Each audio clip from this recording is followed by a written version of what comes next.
November 21st, 2022, and you're looking at a live view from the NASA's Orion spacecraft as it approaches the moon for the outbound powered flyby burn. This view, coming from one of the solar array cameras on Orion, is looking at the moon, now currently 7,266 miles away, and continuing to grow closer until we're approximately 80 miles away at the closest approach this morning.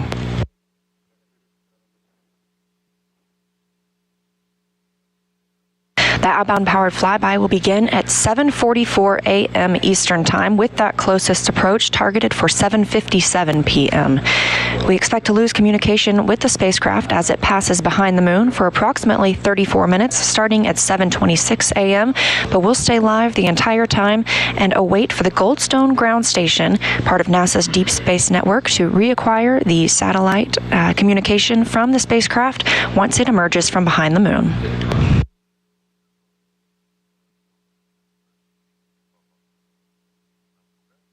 It's been an exciting first few days of the Artemis I mission. We are currently on flight day 6 of the mission after SLS rocketed Orion off the launch pad at 1:47 a.m. Eastern Time on Wednesday, November 16th.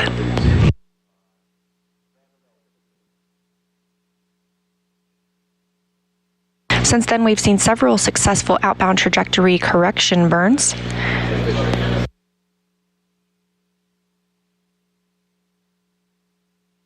Additionally, yesterday the spacecraft entered into the lunar sphere of influence at 2:09 p.m. Eastern Time, which makes the moon today's focus instead of the Earth, the main gravitational force acting on the spacecraft. This morning, Orion conducted the 4th outbound trajectory correction burn. That was completed successfully at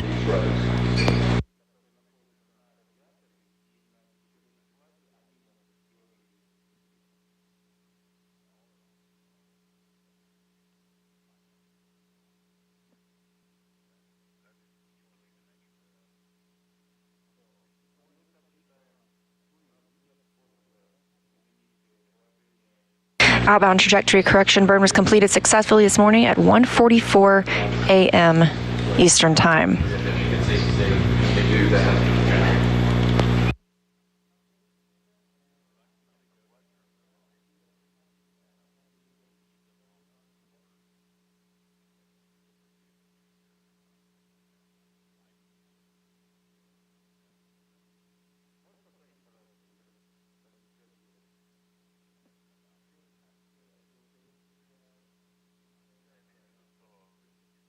As I mentioned, Orion continues to grow closer to the moon. We are now only 7,166 miles away. That's a change of 100 miles since our first check-in this morning.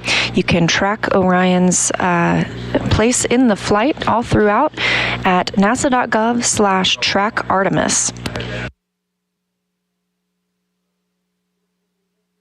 As we grow closer to the moon, of course, we continue to distance ourselves from Earth, now over 233,429 miles away. Orion traveling at 415 miles per hour.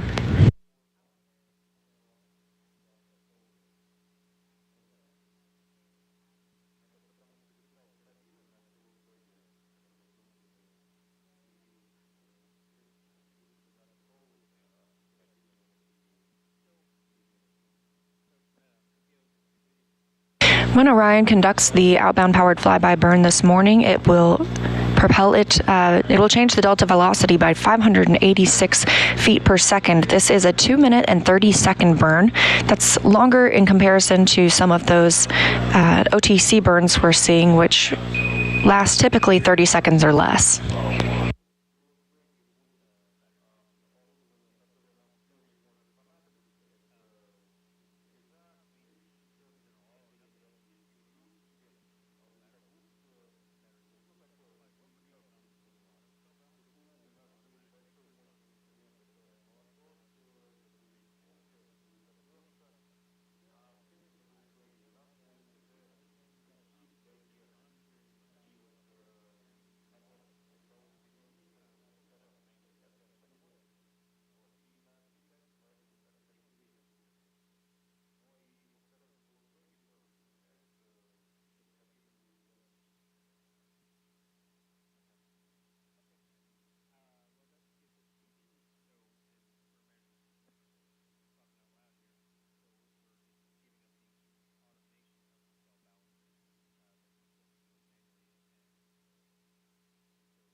Again, you're looking at obviously a live view of our closest celestial neighbor, the moon, as Orion continues to grow closer for its closest approach this morning.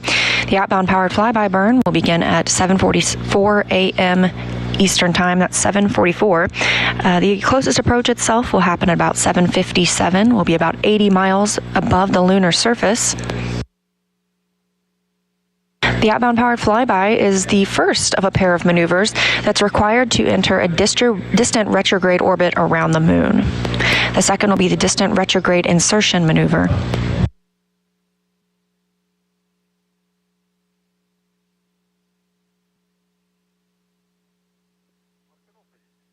Distant retrograde insertion will happen on Friday. It's currently slated for coverage to begin at 4:30 p.m. Eastern Time, for distant retrograde insertion itself to occur at 4:52 p.m.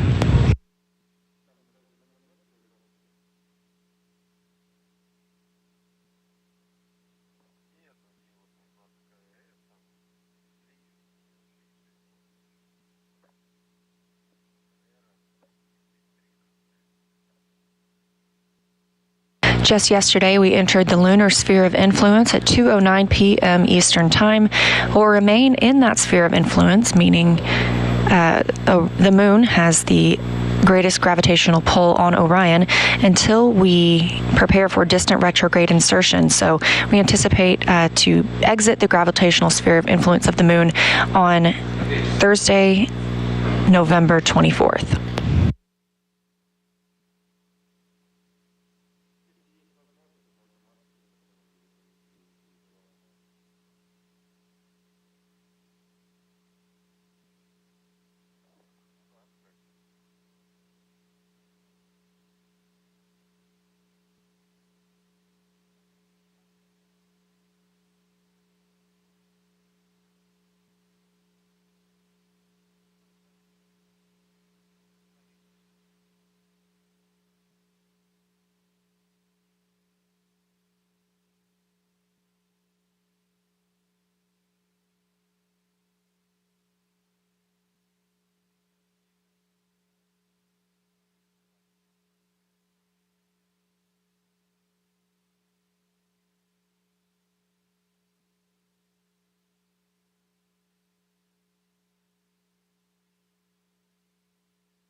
As the moon continues to grow larger in the frame of view, Orion is now less than 7,000 miles away, approximately 6,914 miles away from the moon.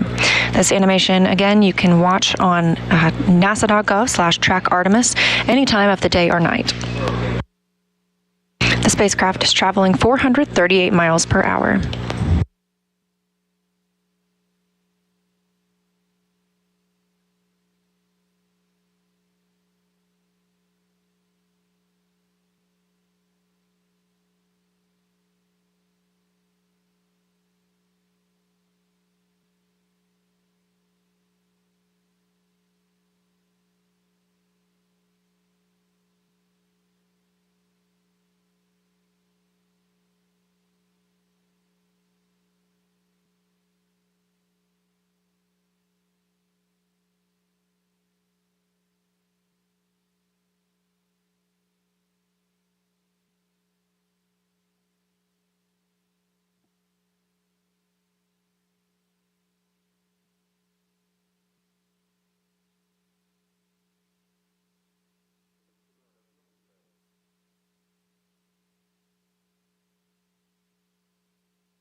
As we grow closer to the moon and it continues to take up more and more of the frame, it's easier to make out some of those craters. And again, this is a view from a camera mounted on the tip of one of the wings of Orion's solar arrays. There are 4 solar arrays on Orion, and in total, they can generate about 11 kilowatts of power. This helps Orion not rely on battery power the entire time, and is a major difference between the Orion capsule and the Apollo capsules, whereas the Apollo capsules used fuel cells instead of solar arrays.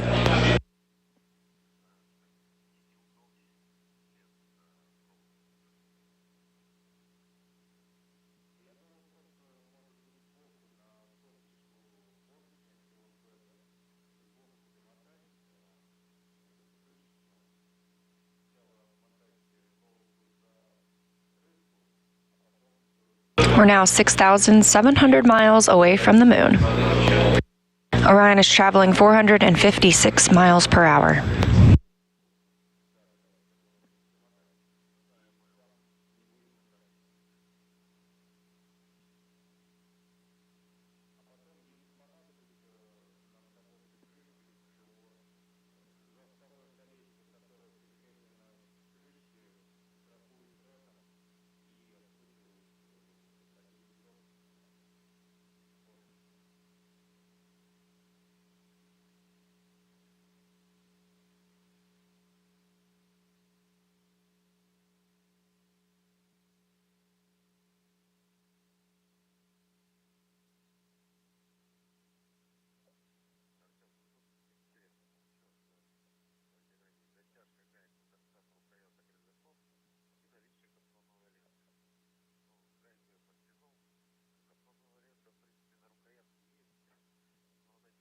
Again, today we are covering the outbound powered flyby, currently scheduled for 2 hours and less than 14 minutes from now.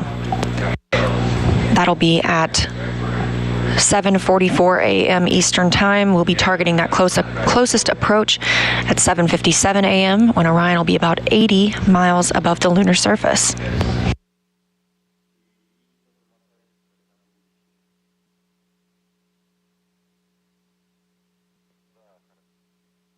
Outbound powered flyby is a 2-minute and 30-second burn. This is the longest planned burn for Orion until the return powered flyby, currently targeted at about 3.5 minutes.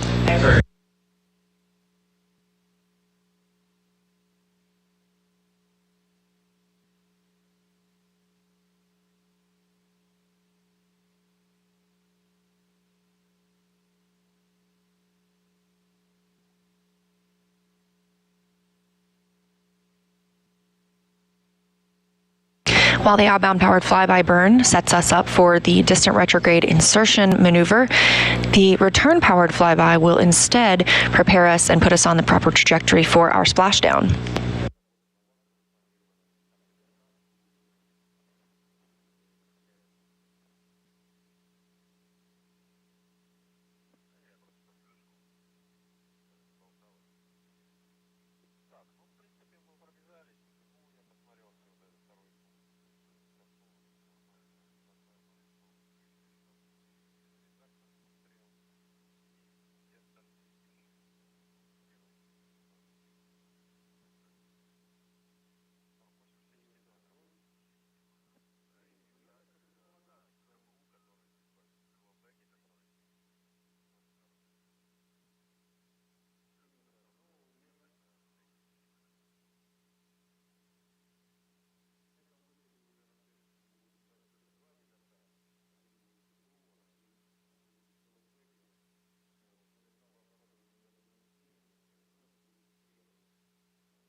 Less than 2 hours and 8 minutes until the outbound powered flyby burn.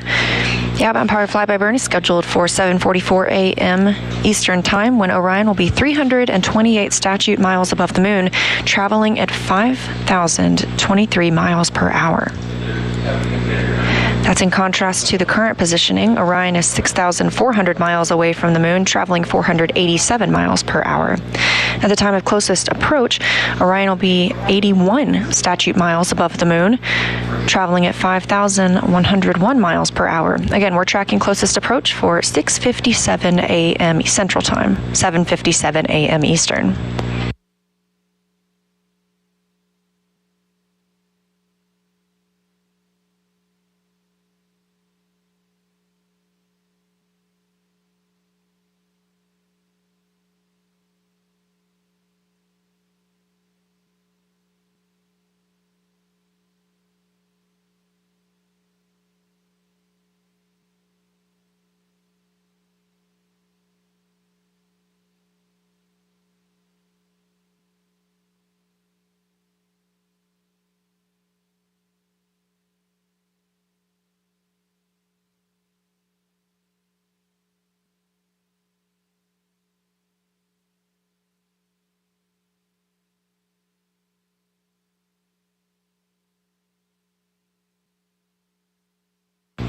And even though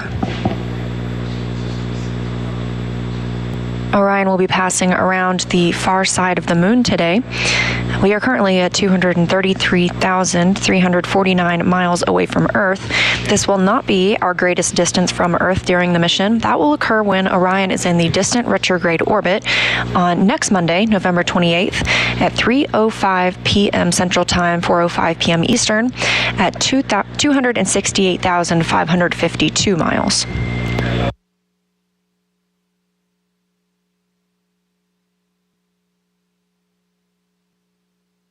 Again, everything on track for the outbound powered flyby burn today at 7:44 a.m.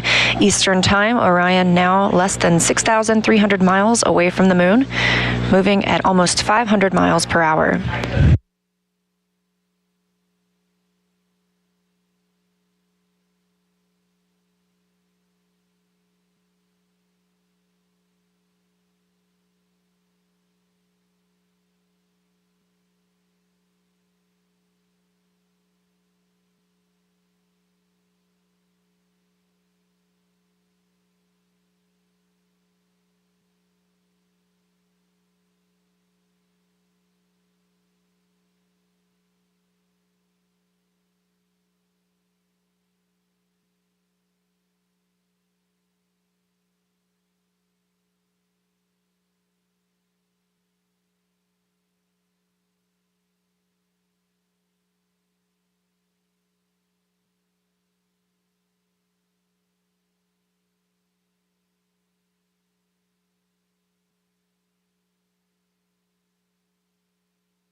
This view is from the nasa.gov/track Artemis site. You can join this site at any time throughout the mission.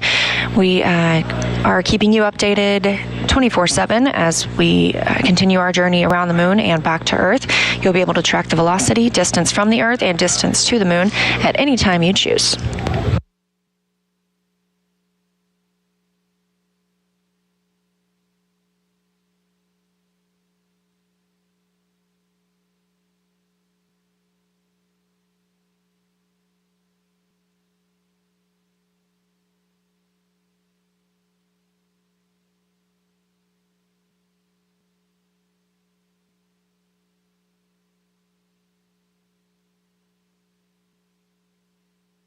If you're just joining us, you're watching a live view of our one and only moon. This view coming from a camera on the tip of one of Orion's 4 solar arrays. The spacecraft now 6,220 miles away from our closest celestial neighbor, traveling 507 miles per hour. Orion launched atop the SLS on November 16th at 1:47 a.m. Eastern Time. This is an uncrewed flight test. However, we do have some purposeful passengers on board. One of those is Munikin Campos, named after Arturo Campos, who was a valuable player during the Apollo 13 mission in Mission Control Houston.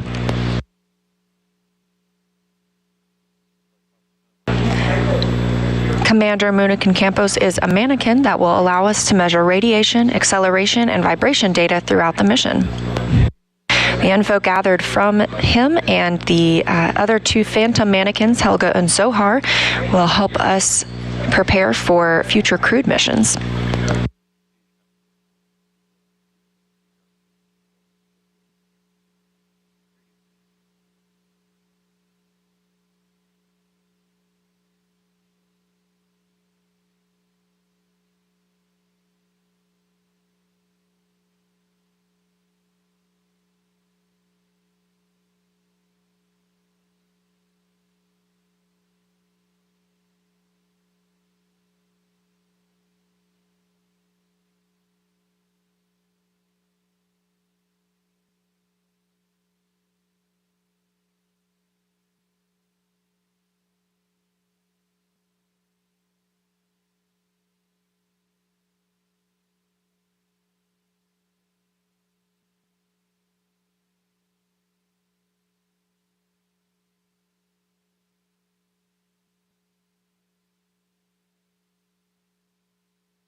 We're now 2 hours from the outbound powered flyby burn. Orion is 6,034 miles away from the moon. We've already increased, we have already grown 1,000 miles closer since when we began our broadcast this morning just 30 minutes ago. We've also continued to increase in velocity, now 530 miles per hour for the spacecraft on the maiden voyage of Artemis I. At the time of the OPF burn at 7:44 a.m. Eastern Time, Orion will be traveling at 5,023 miles per hour.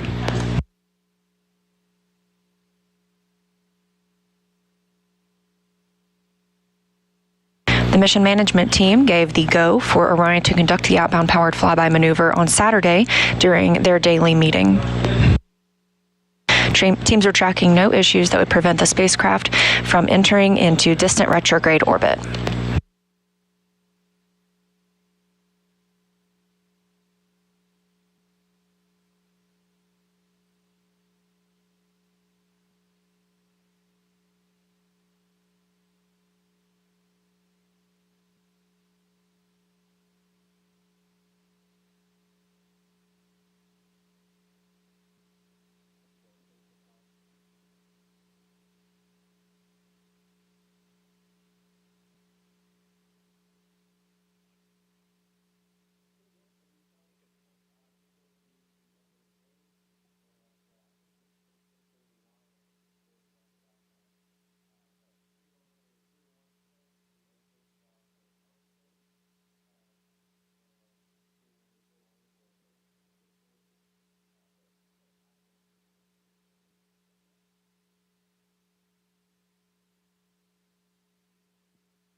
5,800 miles away from the moon and continuing to grow closer as we prepare for the outbound powered flyby burn targeted for 7:44 a.m. Central Time.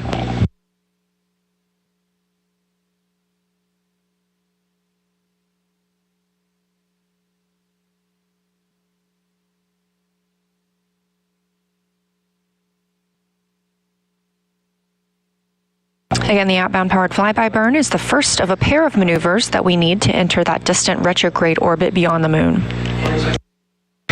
Today's burn at 7:44 will bring Orion closest to the moon, about 80 miles above it, at 7:57 a.m. Eastern Time. We also expect to lose communication with the spacecraft as it passes behind the moon for 34 minutes starting at 7:26 a.m., but we will stay on air until it reemerges and we regain communications. It will be with the Goldstone ground station as part of NASA's Deep Space Network.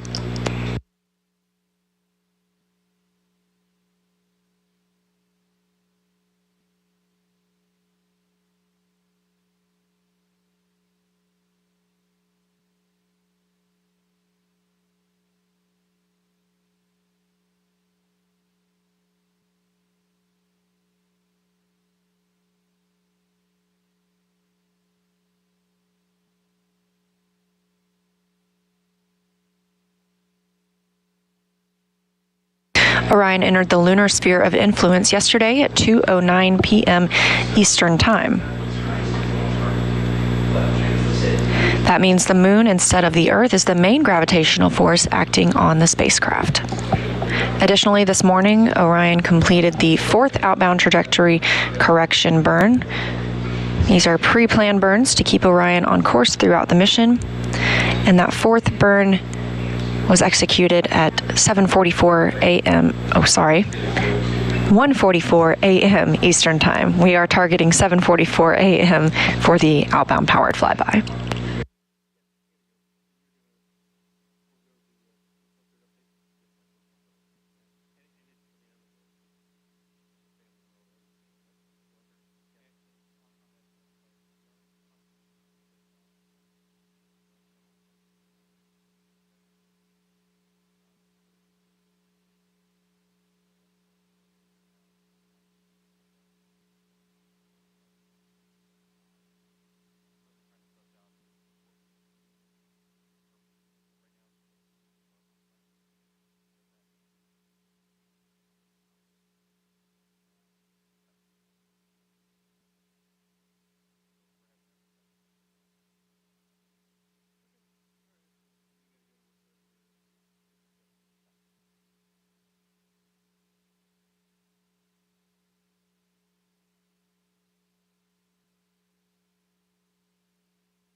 Now just 5,520 miles from the moon and approaching.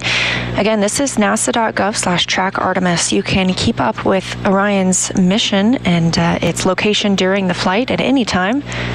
We continue to increase in velocity as well, now approaching 600 miles per hour. And at the time of the outbound powered flyby burn, we'll be traveling at 5,023 miles per hour. Outbound powered flyby burn will be executed at 7:44 a.m. Eastern Time, 1 hour and 47 minutes from now.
Six a.m. Eastern Time, and we are now 1 hour and 44 minutes away from the outbound powered flyby burn.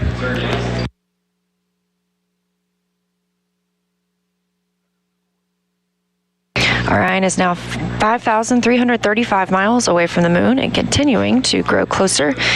traveling 619 miles per hour.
Again, you're watching live coverage ahead of the outbound powered flyby burn as we prepare to make our closest approach to the moon. It'll be about 80 miles above the lunar surface.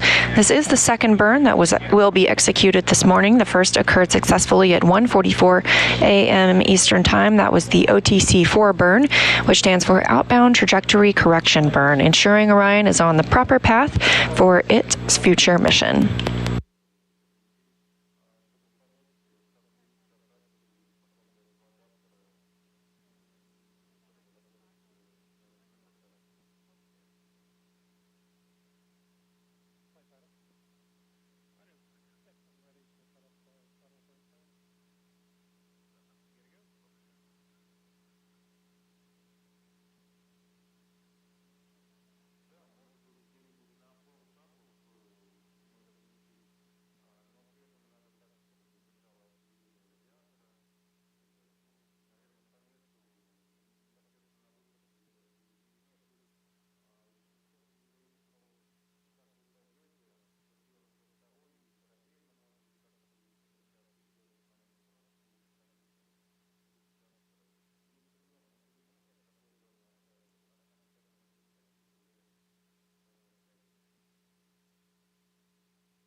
Now approaching 4,900 miles away from the moon. Again, a large distance change in the time that we've been on air, less than an hour now. We originally started at over 7,000 miles away from the moon.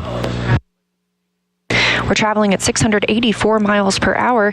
And just to put it in perspective, we are now 233,190 miles away from Earth.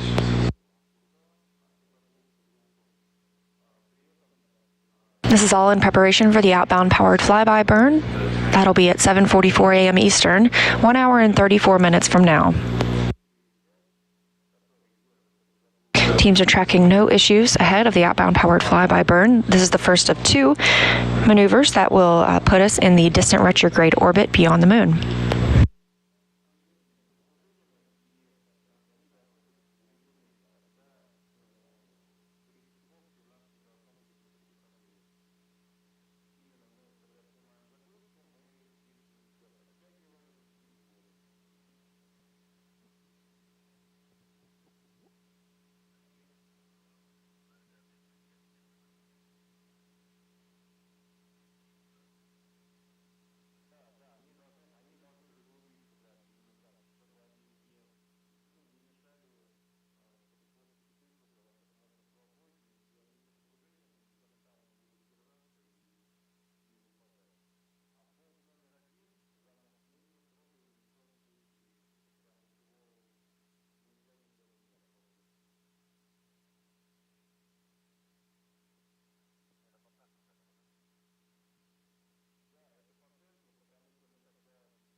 You're looking at a view from nasa.gov/track Artemis, also known as ARROW, the Artemis real-time orbit website.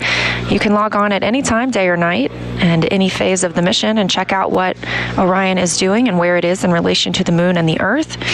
You can see here we are now 4,722 miles from the moon and continuing to grow closer, traveling 715 miles per hour.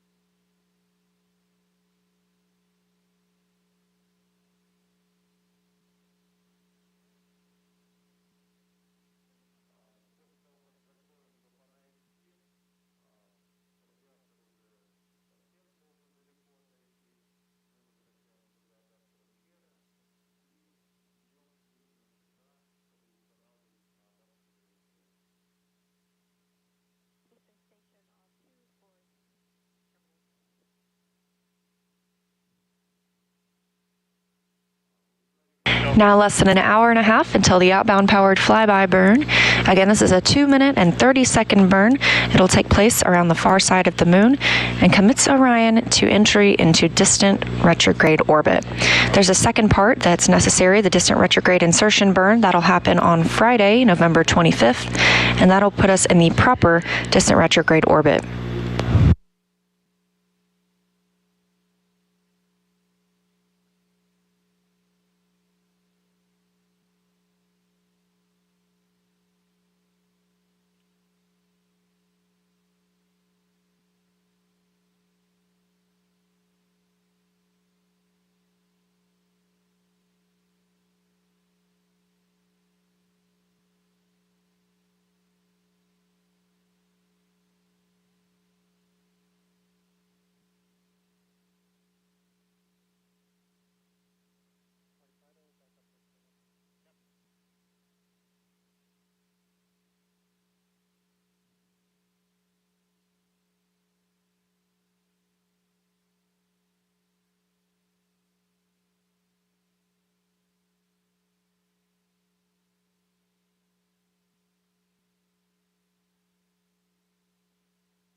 Now less than 4,500 miles away from the moon, continuing to grow closer ahead of the outbound powered flyby burn. Again, we're looking for that burn in an hour and 25 minutes from now, 7:44 a.m. Eastern Time.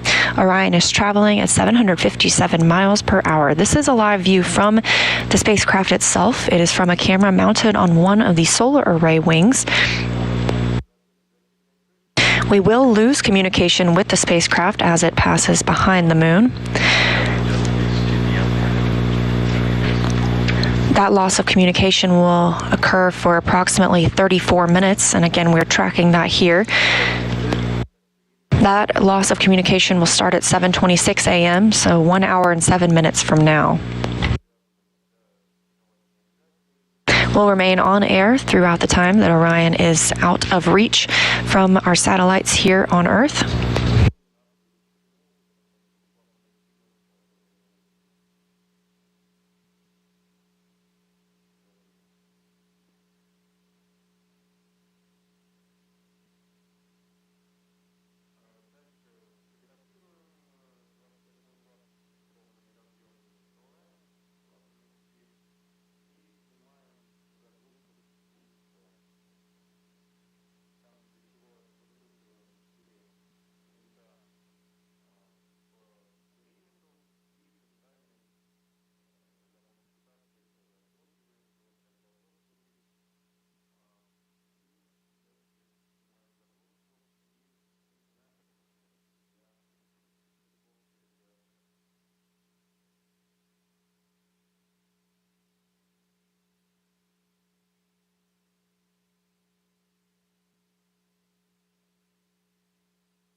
Orion is now 4,182 miles away from the moon, 233,089 miles away from our home of planet Earth. This is a live view from the Track Artemis, or the nasa.gov/Track Artemis feature. It's a telemetry-driven animation called Arrow, the Artemis real-time orbit website that you can access anytime during the mission. That allows you to keep a look at where Orion is and what phase of the mission it's in, as well as take a look at what's coming up next for the spacecraft. What's coming up next this morning is the outbound powered flyby burn at 7:44 a.m. Eastern Time, when Orion will be 328 statute miles above the moon. This prepares us for the closest approach at 7:57 a.m. Eastern Time, when Orion will be just 81 statute miles above our lunar neighbor. Currently, the spacecraft's traveling 824 miles per hour, and during the time of OPF, the spacecraft will be traveling at 5,023 miles per hour.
We are now less than 4,000 miles away from the moon. Actually, 3,900 to be exact, traveling at 876 miles per hour. We are 1 hour and 12 minutes away from the outbound powered flyby burn, scheduled for 7:44 a.m. Eastern Time. Everything on track for the burn this morning. At closest approach after the burn, we will be just 80 miles above the lunar surface. Again, this is an uncrewed flight test. We have no astronauts aboard the Artemis I mission. We're doing this mission in preparation for astronauts to fly aboard for Artemis II and our future missions in the Artemis program.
Again, this is a telemetry-driven animation. You can track Artemis anytime at nasa.gov/trackartemis through the Artemis Real-Time Orbit website, also known as ARROW.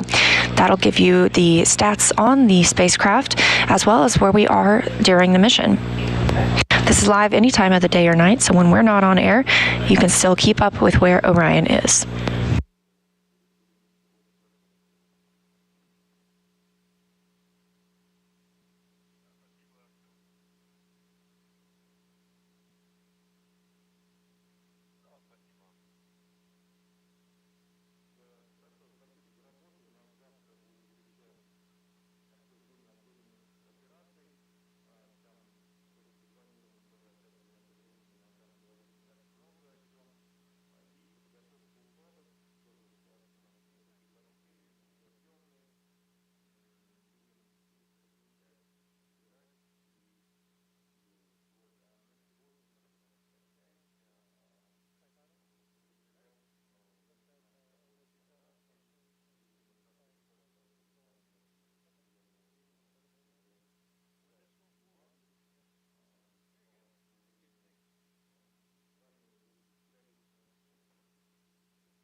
At the start of our broadcast, just an hour and 20 minutes ago, Orion was over 7,000 miles away from the moon. We're now coming up on 3,630 miles away from the moon, 233,000 miles away from Earth, and traveling at 940 miles per hour. That velocity has increased as well and will continue to do so. At the time of the OPF, or outbound powered flyby burn, at 7:44 a.m. Eastern, Orion will be traveling at over 5,023 miles per hour.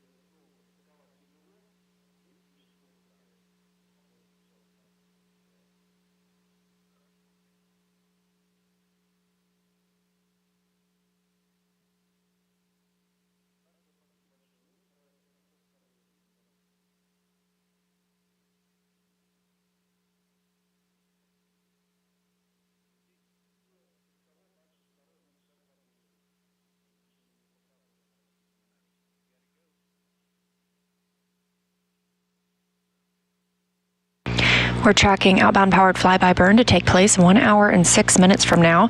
The go for that burn came 2 days ago from the mission management team when they met for their daily briefing.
Now 1 hour from the outbound powered flyby maneuver targeted for 7:44 a.m. Eastern Time.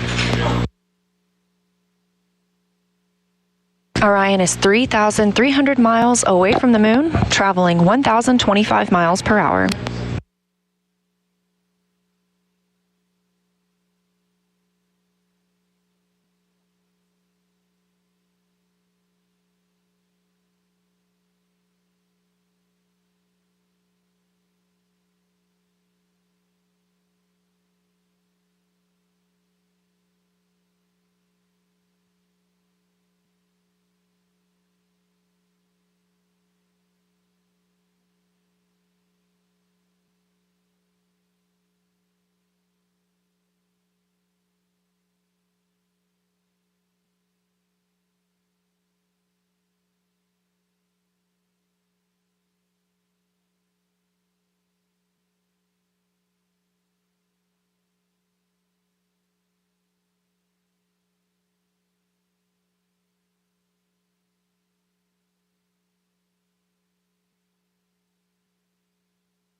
Thanks for joining us for our live coverage this morning. This is a live view from a camera on the tip of Orion's solar array wing aimed at our destination, the moon. We are now 3,098 miles away from the moon, traveling at 1,085 miles per hour, just 56 minutes away from the outbound powered flyby. That outbound powered flyby is targeted for 7:44 a.m. Eastern Time. We're happy to have brought you this extended coverage this morning, and for now, I'm going to pass it off to my colleague, Sandra Jones, to take you all the way through Outbound Powered Flyby.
We're continuing to bring you live coverage of the upcoming outbound powered flyby of Orion, now scheduled for 53 minutes and 30 seconds from now. Orion is already in the moon's sphere of influence. And yesterday, the team completed a successful outbound trajectory correction burn. This burn helps set us up for the OPF burn, again, coming up in about 53 minutes from now.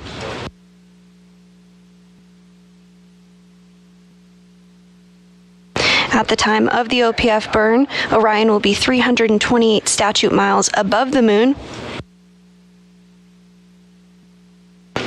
And then just a short time from then, Orion will complete its closest approach to the moon at 81 miles above the lunar surface. Now, during this time, we will not have signal with Orion because it will be traveling behind the backside of the moon. However, we expect to regain communications once Orion swings back around to the other side and is back on the deep space network.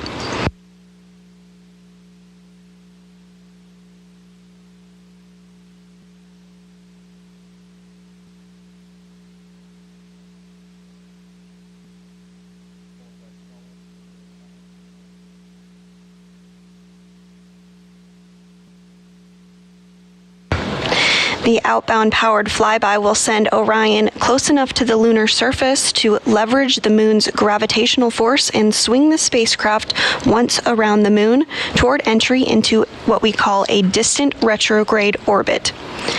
Following this, Orion will remain in the distant retrograde orbit for one long elliptical orbit around the moon, lasting about 6 days. Now, this orbit is called distant due to the high altitude from the moon.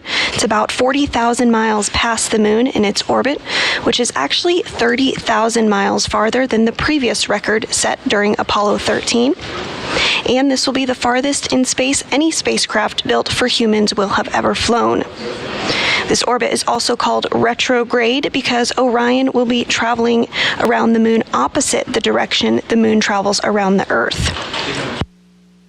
This DRO provides a highly stable orbit where little fuel is required to stay for an extended trip in deep space in order to put Orion's systems through its paces and to the tests in an environment far from Earth ahead of crewed flights.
Here in Mission Control Houston, things remain relatively calm now. 5 days, 5 hours since Orion's liftoff aboard the Space Launch System from the Kennedy Space Center in Florida.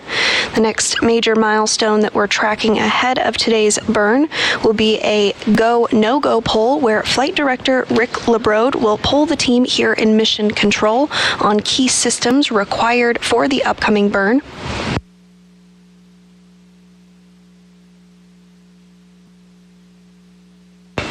On your screen, you're continuing to get a live view of the moon taken from one of the solar array wing or SAW cameras on board the Orion spacecraft.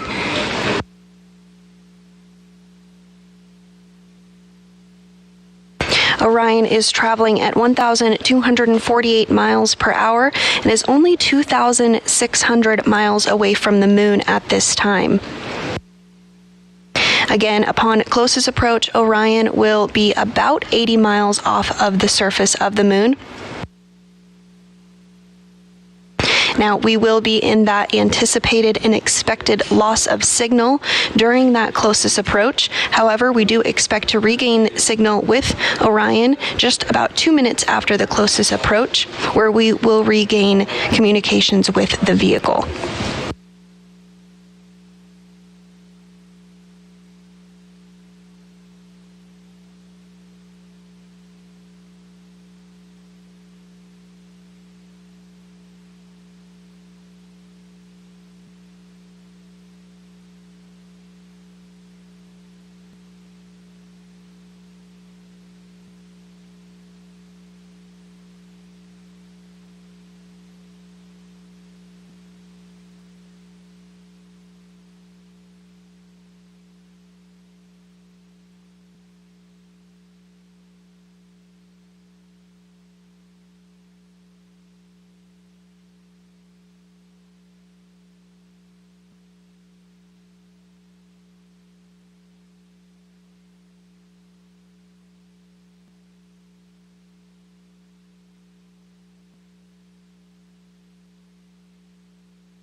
If you're just joining us, we're bringing you live coverage of today's upcoming outbound powered flyby burn, which will slingshot us around the backside of the moon.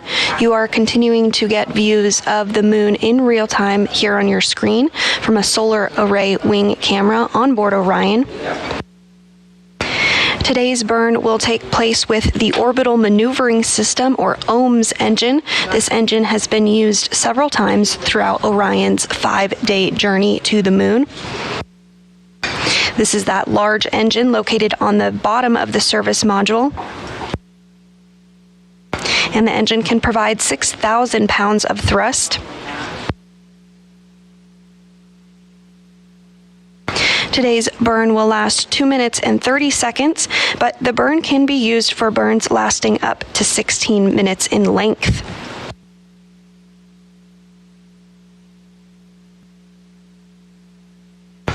The OMS engine on board Orion is a repurposed Space Shuttle Orbital Maneuvering System engine that has flown in space before. It flew on 19 Space Shuttle flights, beginning with STS-41G in October of 1984 and ending with STS-112 in October of 2002. Now, the OMS engine is not the only engine on board the Orion spacecraft. There are also 8 auxiliary engines. These are located on the bottom of the service module as well, but in 4 sets of 2. These are used to provide trajectory corrections and as a backup to the main engine, and each engine provides about 100 pounds of thrust.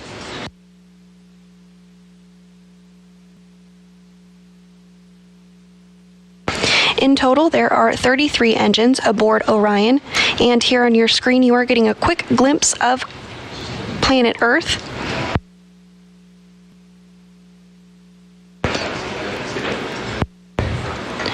We do expect to regain those videos and imagery here shortly, but for now you're looking at a telemetry-driven animation of Orion and its location. As you can see here on your screen, speed continuing to pick up, now at 1,369 miles per hour. Over 232,000 miles from home, but only 2,000 miles away from the moon. Again, at closest approach will be just over 80 miles above the lunar surface, continuing to close in on the backside of the moon.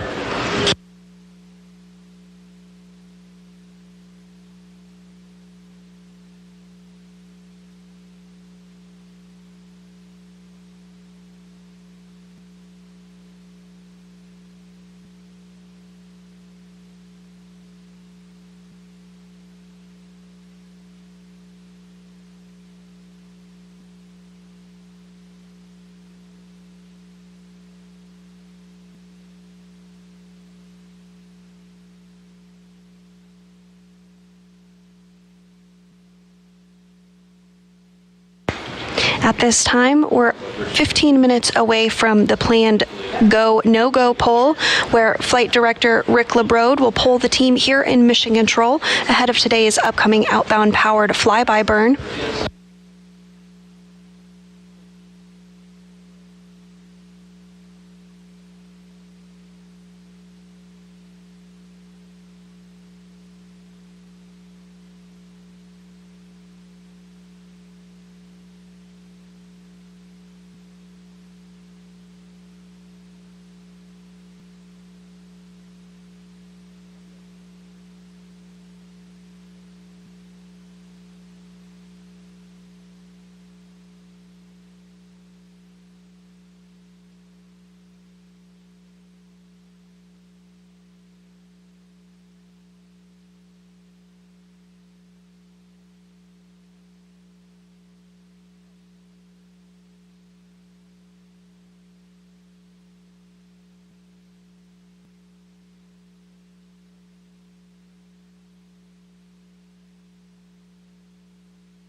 And you're looking at a live view inside Mission Control Houston. We're in the White Flight Control Room today. There in the center of your screen, who just sat down, is Flight Director Rick LeBrode, who is leading the team here in Mission Control this morning. Sitting next to him is another Flight Director, Zeb Scoville. We'll have the opportunity to speak with Zeb here in just a few minutes about the upcoming burn.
Orion is now 2,000 miles away from the moon, continuing to close in on its destination for this particular burn, the backside of the moon.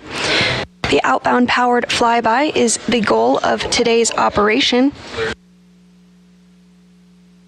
This outbound powered flyby will send Orion close enough to the lunar surface to leverage the moon's gravitational force and swing the spacecraft once around the moon toward entry into distant retrograde orbit. Following this, Orion will remain in the distant retrograde orbit for one long elliptical orbit around the moon, which will last about 6 days. Following this, Orion will perform a similar maneuver called the return-powered flyby, which will put it on the trajectory to return back to Earth ahead of a splashdown in the Pacific Ocean on December 11th.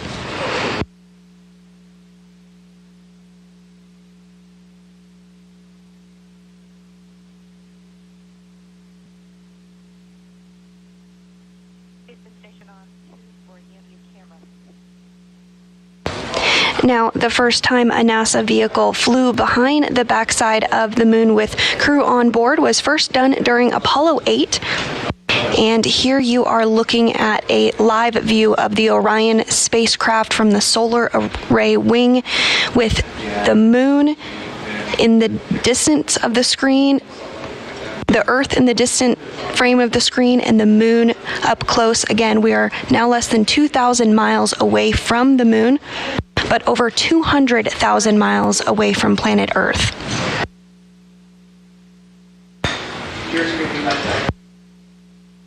Orion started its journey 5 days ago from the Kennedy Space Center in Florida, where it launched aboard the Space Launch System. Orion has been traveling to the moon ever since, performing checkouts of its systems, as this is an uncrewed test flight. It's critical that NASA tests out the hardware and systems aboard Orion ahead of flying a crew on board Artemis II.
Okay, in the node 1 deck, K2 locker, 1221 UTB, and in the D5,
Good morning and welcome to the Johnson Space Center in Houston, Texas.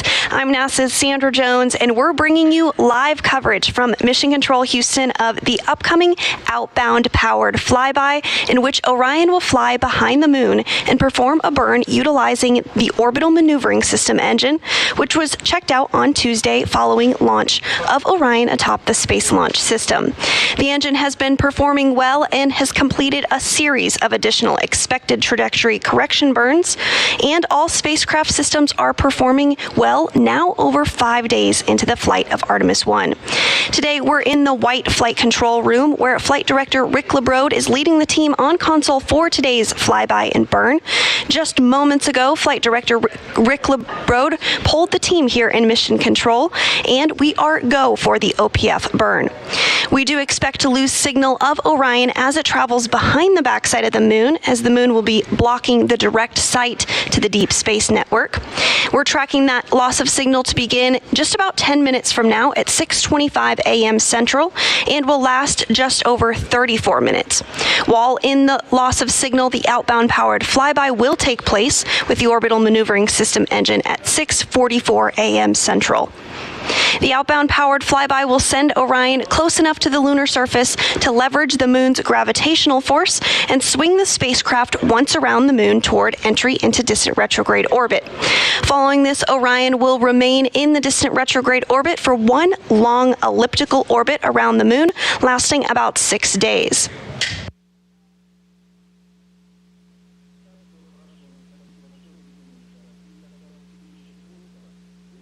At this time, Orion is only 1,600 miles away from the moon. And you see this view on your screen as Orion continues to approach the backside of the moon, now traveling at over 1,776 miles per hour. And on the lower middle of your screen, you do see that's us, that's home. 232,000 miles away from Earth.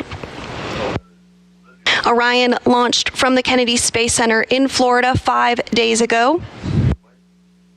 And we are now 25 minutes away from the outbound powered flyby maneuver.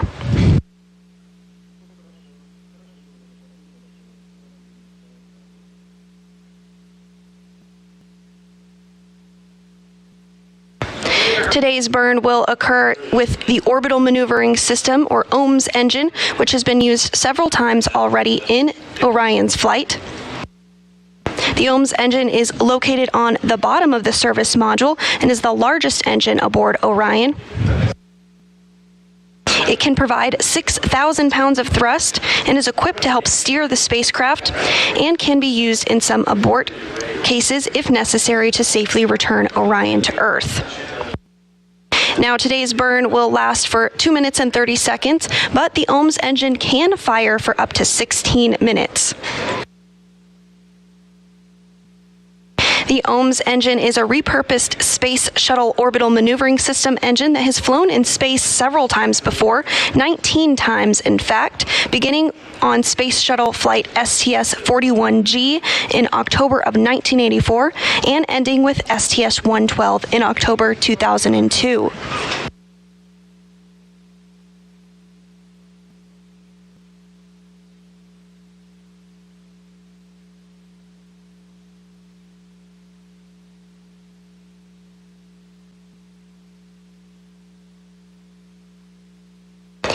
Now, just about 5 minutes from now, we do expect to lose signal from Orion as it travels behind the moon. That loss of signal will last for 34 minutes. However, once Orion emerges from the backside of the moon and regains communications on the Deep Space Network, we do expect to regain communications with the vehicle. The burn will occur at 6:44 a.m. Central while we are in that loss of signal. And we'll also have the closest approach at that time period when we are in the loss of signal as well.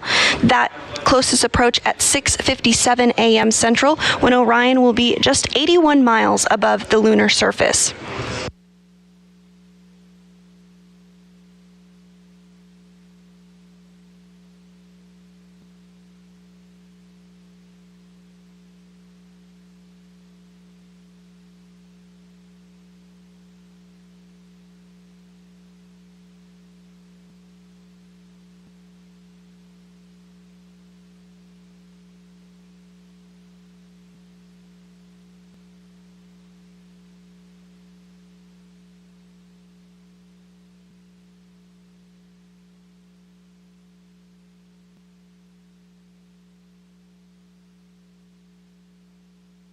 Again, if you're just joining us, you are looking at a view from the Solar Array Wing or SAW camera on board the Orion spacecraft, which is 5 days into its mission, just 1,400 miles away from the moon.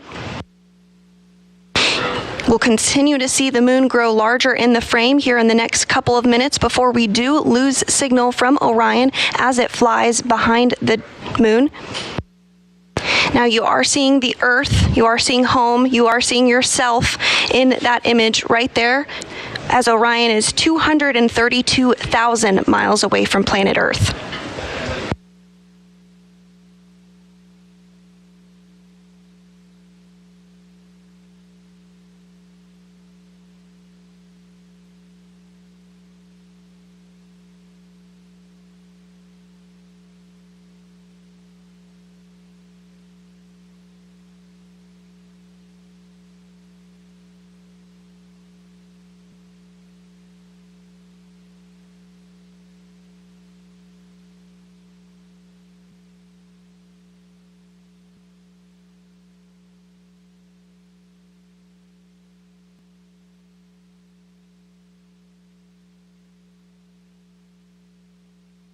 Now less than 4 minutes away from our expected loss of signal as Orion travels behind the moon.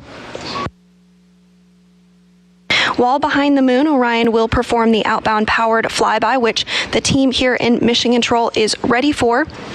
Flight Director Rick LeBrode pulled the team. Everyone is pulling go. Everything still on track for the outbound powered flyby burn, now 20 minutes away. This outbound powered flyby will send Orion close enough to the lunar surface to leverage the moon's gravitational force and swing the spacecraft once around the moon toward entry into distant retrograde orbit.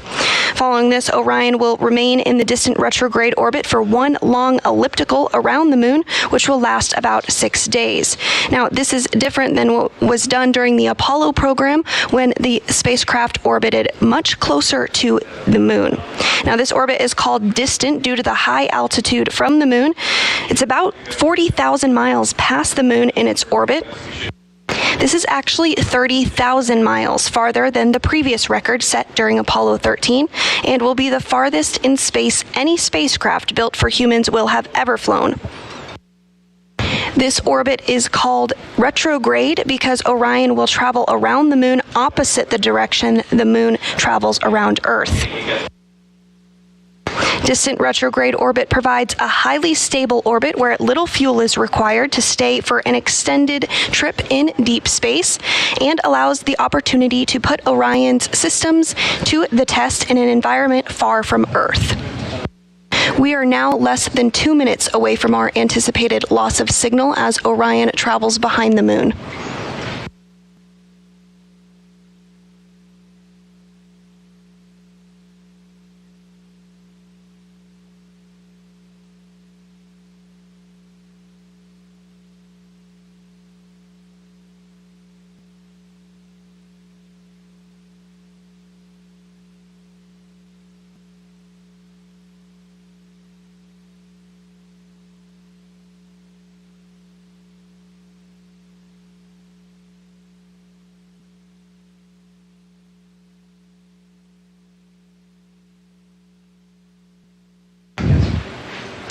As we continue to get live views here for the next minute or so, we will potentially see the Earth start to go just behind the moon as Orion travels behind the moon.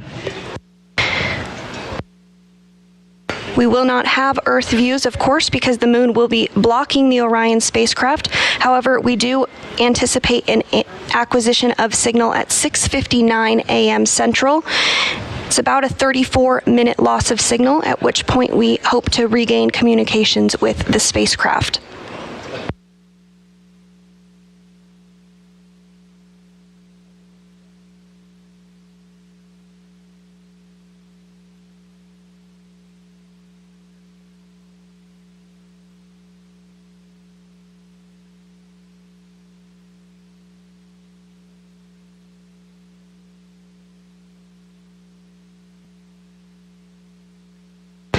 Five seconds away from our anticipated loss of signal.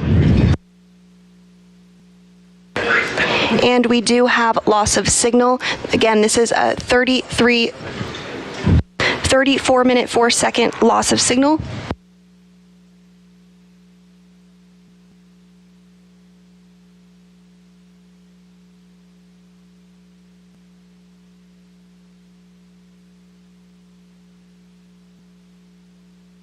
Orion is now behind the moon, and we are in a period of anticipated loss of signal. This is because the moon is blocking the signal to the Deep Space Network. We are looking ahead to the outbound powered flyby burn, which will take place with the orbital maneuvering system in less than 17 minutes from now at 6:44 a.m. Central.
If you're just joining us, Orion continues to fly behind the moon. We are now 31 minutes away from our anticipated acquisition of signal, and just 15 minutes away from today's outbound powered flyby.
So as we continue to make our way behind the moon, we do have that anticipated loss of signal that we've been discussing. But right now, I do have a very special guest joining me. We have NASA Flight Director Zeb Scoville, who is going to chat with us a little bit about this moment, what it means to him, and what we can look forward to upcoming. So Zeb, I can't imagine how special this moment must feel. Tell me a little bit about what this is like.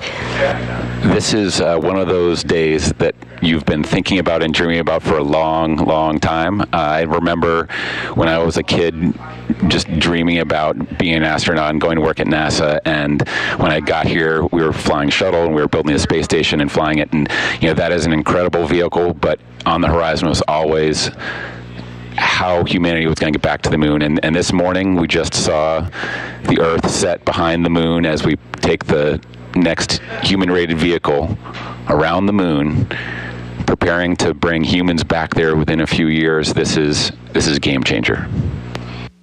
Absolutely. And so we are behind the moon, as you said, right now. And this is important because we have a burn upcoming, the OPF burn. Can you talk to us a little bit about what that burn is, the purpose of it, and why it's important? Yeah, the Outbound Outbound powered flyby is the name of the burn, and what this is going to do is it's going to adjust the trajectory of Orion. So as we've been flying towards it from Earth, we're going to loop around behind it, use the gravity to sort of give us a boost, and then this burn will put us into a trajectory that brings us out to what's called a distant retrograde orbit. So this is about a 50,000 mile orbit above the surface of the moon, where we can get set up in a stable orbit. We're actually going to spend several days in that orbit before we come back around the moon once again and do another burn on the return end to bring us back towards Earth. Great. Well, we're really looking forward to that burn. It's now just about 12 minutes away. Everything's still go for that burn, which is great news. Now, I think the question on everyone's mind is the next time we do this, we're going to have crew on board. So how is that going to be different, or is it going to be different? I mean, the crew really puts human in the human space flight, right? And that's the whole reason why we're doing this, is to get humanity back on the surface of the moon. There's just an incredible amount that we have to learn. This is not like Apollo. This is not a repeat of Apollo. What we're going to do and the architectures we're going to be setting up, the locations we're going to go to, are going to really unlock a lot of the capabilities of the moon, the research on the moon, ability to go explore beyond the moon and the solar system onto Mars. There's areas of the South Pole that will have volatile resources, locked ice from 4.6 billion years ago. Last time I checked, the recipe for ice was hydrogen and oxygen, which, by the way, is also rocket fuel, and you can breathe it and you can drink it, and it really enables sort of a long-term architecture on the moon. And so this is the first step. When we come back with crew on Artemis II, they're going to be doing a real crew test rundown of the vehicle, testing all the life support systems and making sure they function with the human in the loop elements of it. And so that mission will bring it and do a short flyby of the moon before it comes back, and then Artemis III will get us onto the surface. And we are really looking forward to that. But first, today's OPF burn. So I really appreciate you taking some time to chat with me about this. I know you're very busy, so I'll let you get back to your console position. But really, thank you so much, Seb. We really appreciate it. You're very welcome. Thank you. It's a pleasure to be here.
We're now less than 10 minutes away from today's outbound powered flyby burn. As you see in this graphic on your screen that is driven by real-time telemetry, we are about 830 miles away from the moon. Now, we do not have signal with Orion right now because the moon is blocking its ability to communicate with the Deep Space Network. However, we do anticipate regaining the communication with Orion in about 25 minutes from now. But before then will be the moment we've all been waiting for, the OPF burn, which is slated to occur at 6:44 a.m. Central, just 8 minutes from now.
We're now 23 minutes away from our anticipated acquisition of signal with Orion.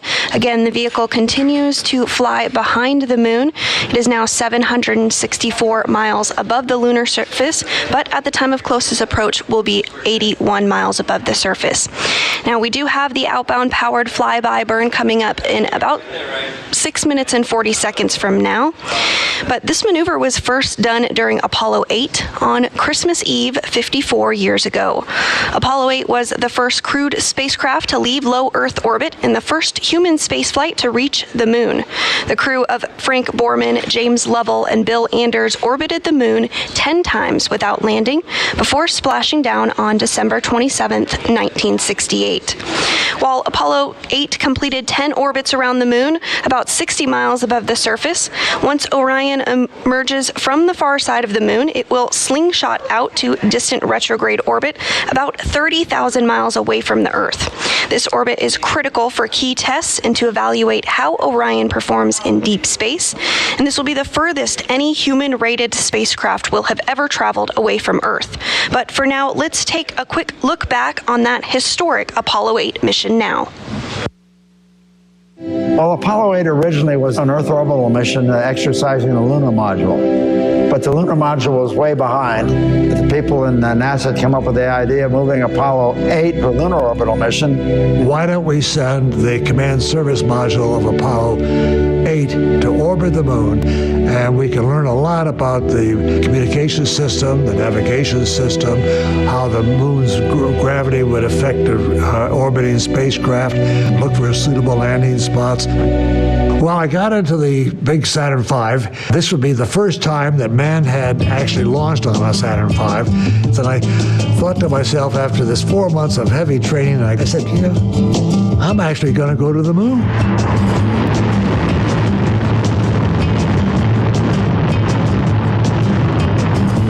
We had orbited the Earth, first of all, to check our spacecraft out. Then, when everything was fine and the spacecraft looked fine to go to the moon, we lit the third stage for a second time. Trajectory and guidance are go, over. We could actually coast all the way to the moon. And after a while, you could look back and see the Earth getting smaller and smaller. People on Earth tend to call the far side of the moon the dark side, but that's a misnomer. On our flight, the moon was between the Earth and the sun, and the far side was lit by the sun. We saw the far side. You know, we were like three school kids looking into a candy store window, I guess, just staring at the unnamed craters as they slowly passed us by.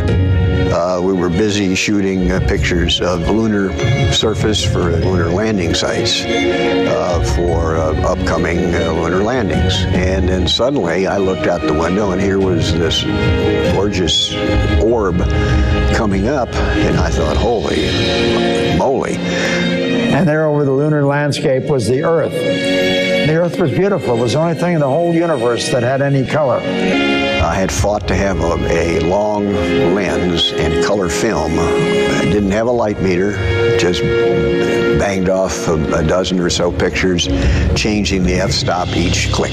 I put my thumb up to the window of the spacecraft, and I could completely hide the Earth behind my thumb. The Earth is a mere speck in the Milky Way galaxy. And from the crew of Apollo 8, we close with good night, good luck, a Merry Christmas, and God bless all of you on the good Earth.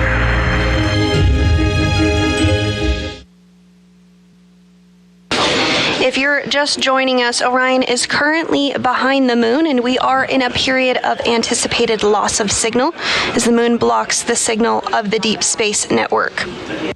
We are looking ahead to the outbound powered flyby burn, which will take place with the orbital maneuvering system about 2 minutes from now at 6:44 a.m. Central. At this time, Orion is about 670 miles above the lunar surface.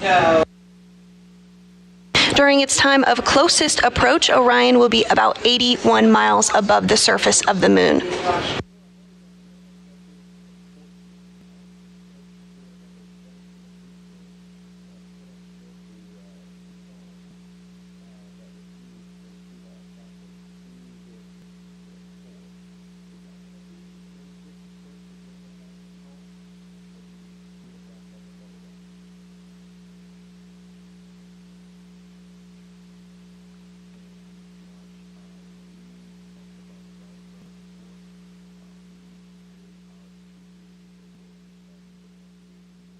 We're now 1 minute and 45 seconds away from today's outbound powered flyby burn.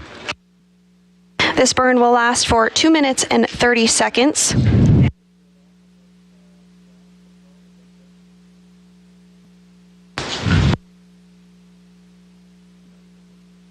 This burn will occur with Orion's Orbital Maneuvering System, or OMS engine, which was successfully checked out on Tuesday following the liftoff of Orion aboard the Space Launch System from the Kennedy Space Center in Florida.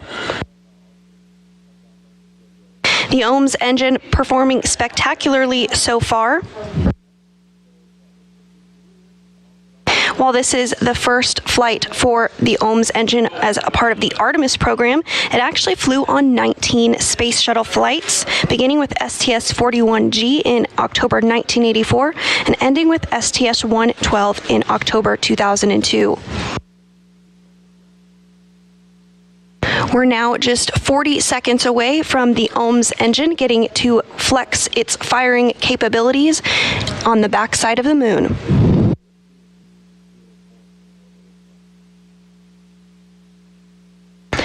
Less than 30 seconds until today's burn.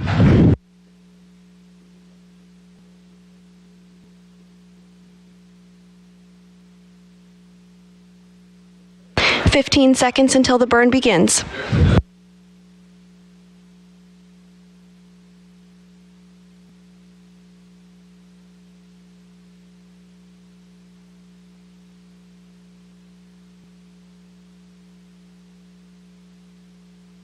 And we anticipate the outbound powered flyby burn to have begun. Again, because we are behind the backside of the moon, we do not have communications with the Orion spacecraft just yet, but we do anticipate acquiring that signal in 15 minutes and 50 seconds from now.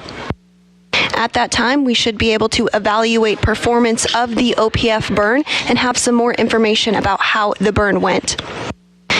30 seconds into the burn, 2 minutes remaining in today's outbound powered flyby burn.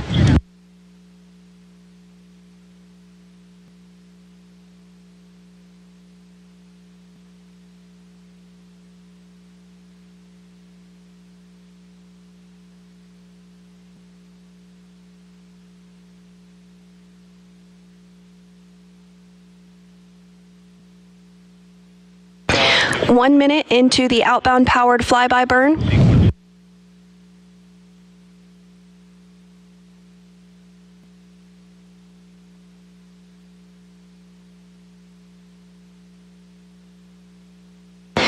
This outbound powered flyby will send Orion close enough to the lunar surface to leverage the moon's gravitational force and swing the spacecraft once around the moon toward entry into that distant retrograde orbit. Orion will remain in the distant retrograde orbit for one long elliptical orbit around the moon, lasting about 6 days. This orbit is called distant due to the high altitude from the moon. It's about 40,000 miles past the moon in its orbit, which is actually 30,000 miles farther than the previous record set during Apollo 13, and will be the farthest in space any spacecraft built for humans will have ever flown. 30 seconds remaining in today's burn. Now, once in this distant retrograde orbit, the orbit is called retrograde because Orion will travel around the moon opposite the direction the moon travels around Earth. Distant retrograde orbit provides a highly stable orbit where little fuel is required to stay for an extended trip in deep space in order to put Orion's systems to the test in an environment far from Earth. And the outbound powered flyby burn should be complete.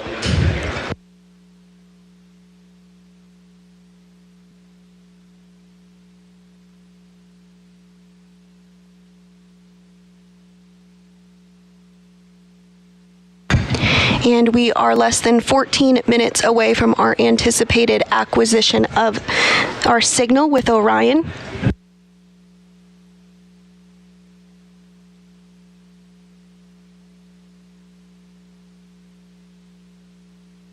The next milestone we'll look ahead towards in our coverage today is when Orion will complete its closest approach to the lunar surface. In 10 minutes from now, Orion will be flying 81 miles above the lunar surface. That closest approach occurring at 6:57 a.m. Central, 7:57 a.m. Eastern. Then just 2 minutes from the time of closest approach, we do anticipate our acquisition of signal.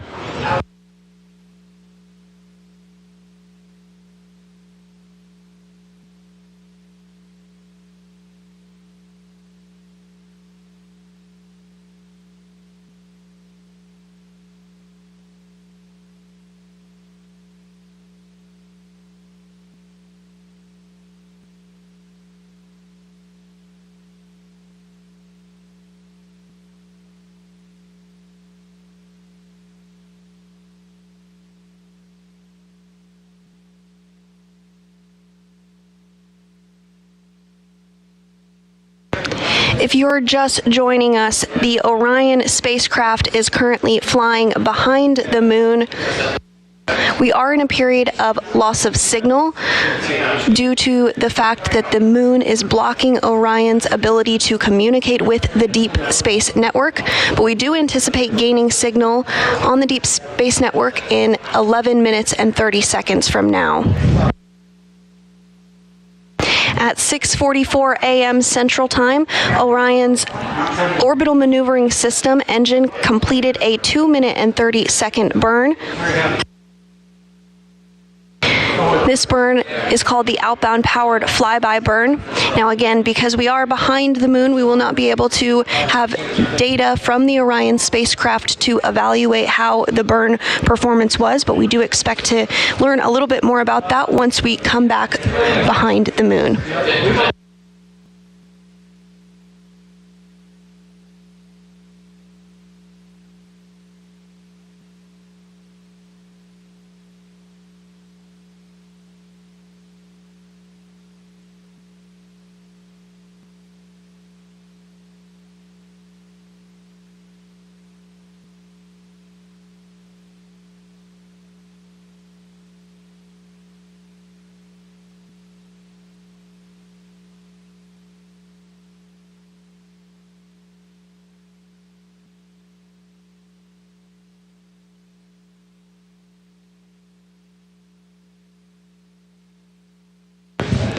On this graphic you see on your screen, that is, of course, the Orion spacecraft. And the large engine that you see in the middle of the spacecraft there is the orbital maneuvering system. That was the engine that just performed the burn. We anticipate that burn to have lasted 2 minutes and 30 seconds.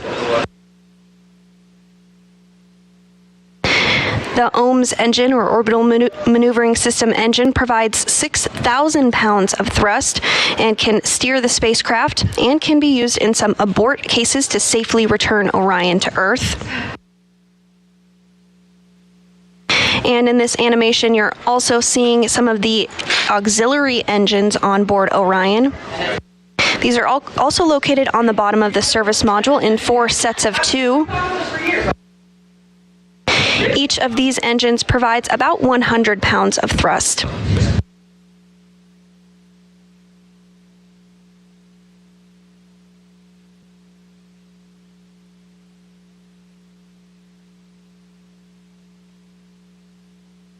There are also 24 smaller engines grouped into 6 pods, which provide attitude control for Orion. They can be fired individually as needed to move the spacecraft in different directions and rotate it into different positions. So in total, the service module has 33 engines. But today's burn, again, we anticipate to have been... We anticipate the burn to have occurred with the orbital maneuvering system, or OMS engine.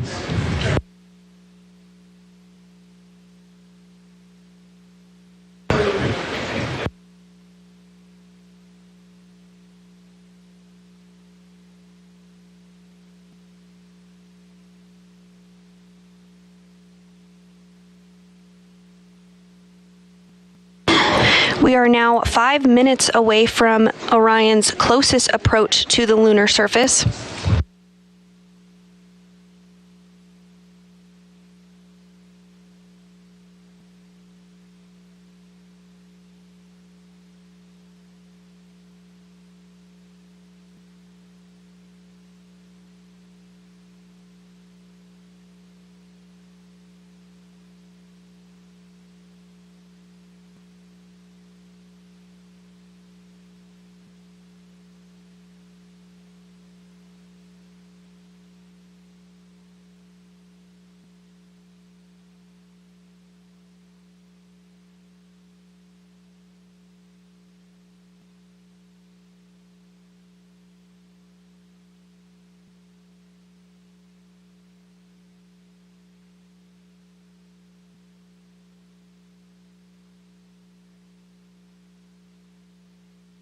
As Orion continues to travel behind the moon, we are still in a period of anticipated loss of signal as the moon blocks the signal to the deep space network.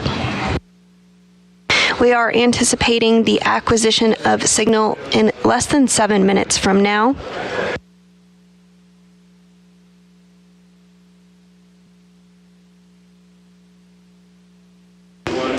At 6:44 a.m. Central, just about 9 minutes and 30 seconds ago, commands were sent for the outbound powered flyby burn to occur with the Orbital Maneuvering System engine, or OMS engine, on board Orion, which sends Orion close enough to the lunar surface to leverage the moon's gravitational force and swing the spacecraft once around the moon toward entry into distant retrograde orbit. Following this, Orion will remain in the distant retrograde orbit for 1/2 elliptical orbit around the moon, which will last about 6 days. The orbit is called distant due to the high altitude from the moon, which is about 40,000 miles past the moon in its orbit. This will be 30,000 miles farther than the previous record set during Apollo 13, and will also be the farthest in space any spacecraft built for humans will have ever flown. The orbit is called retrograde because Orion will travel around the moon opposite the direction the moon travels around Earth. Distant retrograde orbit provides a highly stable orbit where little fuel is required to stay for an extended trip in deep space in order to put Orion's systems to the test in an environment far from Earth. Now, this orbit is different than the orbit done during the Apollo program, in which the spacecraft and its crew orbited much closer to the lunar surface in a more circular fashion.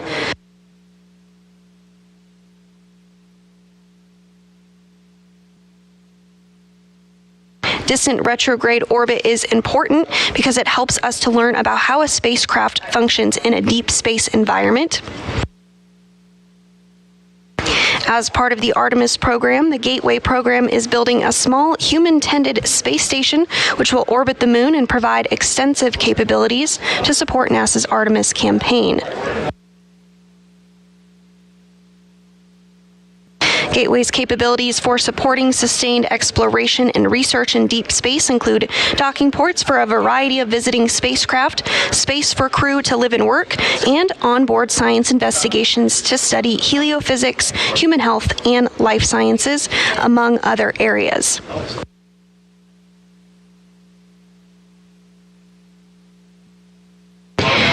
We are expecting the acquisition of signal to occur in 4 minutes from now.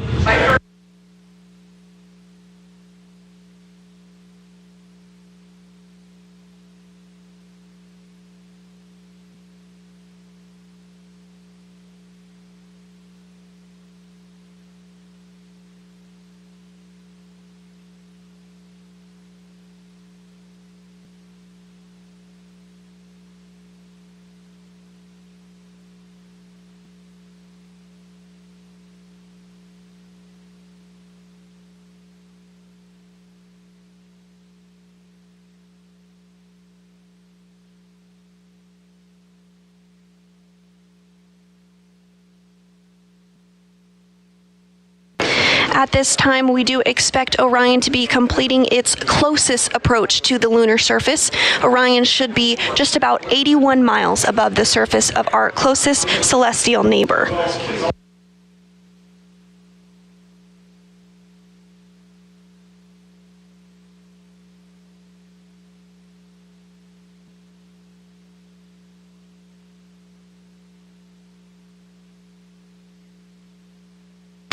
At this time of closest approach, Orion flying at a lunar latitude of 6.5 degrees and a lunar longitude of 120 degrees.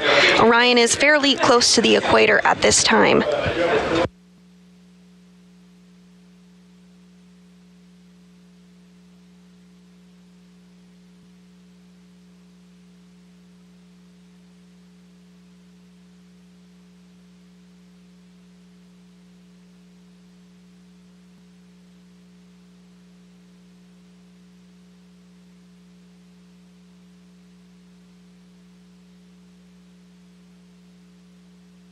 Now just 2 minutes away from our anticipated acquisition of signal.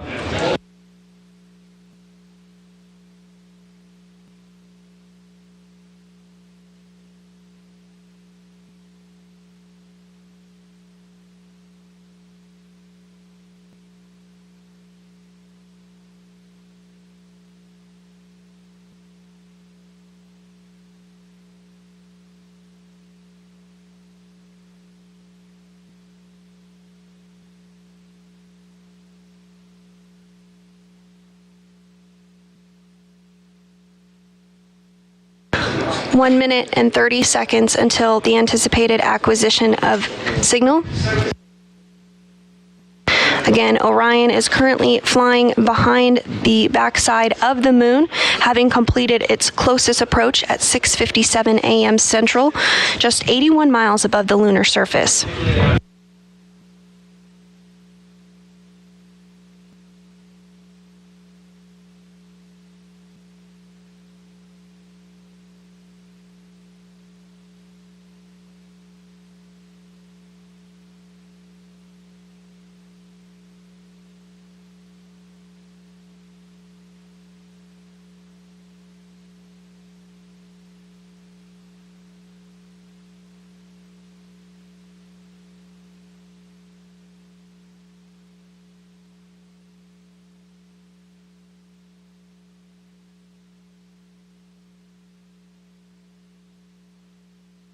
Less than 30 minutes, 30 seconds rather, until our anticipated acquisition of signal. The mood certainly a bit suspenseful here in Mission Control as we await Orion to emerge from the backside of the moon.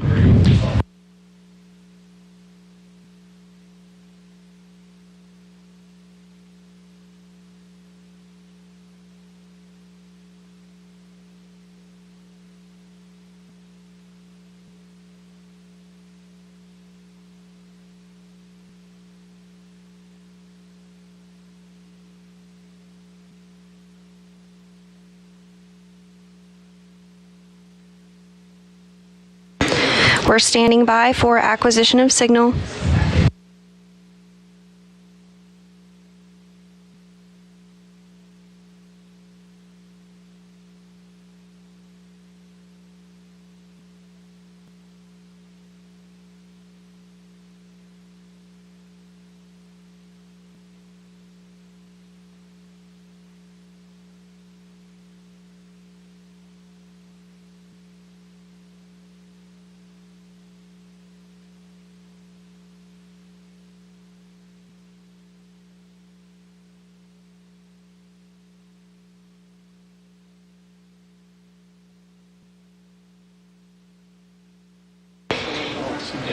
And we do have confirmation of an acquisition of signal on the Deep Space Network in Goldstone.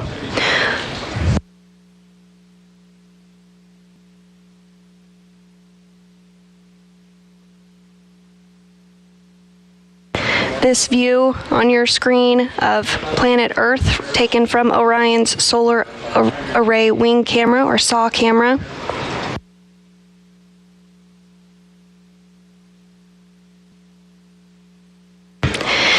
Standing on the shoulders of the giants of the Apollo generation, Orion now carries forward the torch of the Artemis generation as it emerges from behind the moon, an Earthrise of our pale blue dot and its 8 billion human inhabitants now coming into view.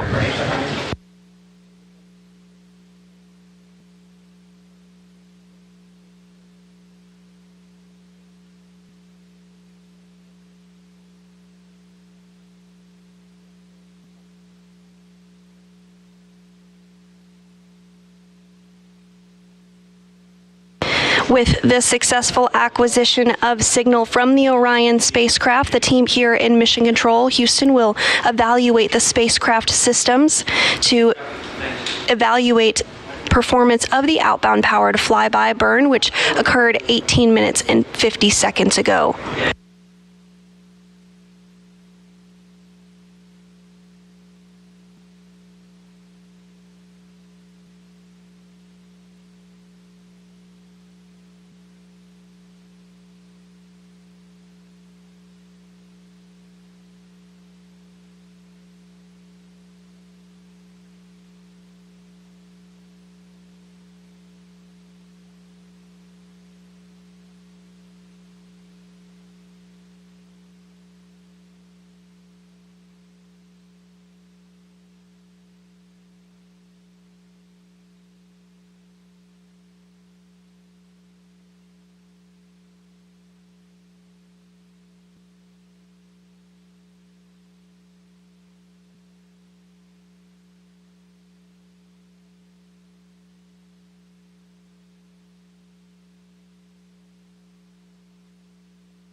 And you're looking at this view on your screen from the Orion spacecraft as it looks back at planet Earth, having launched just 5 days ago. Orion is now over 230,000 miles away from Earth. Orion emerged from the backside of the moon just minutes ago after completing the outbound powered flyby burn. That burn occurring 21 minutes ago.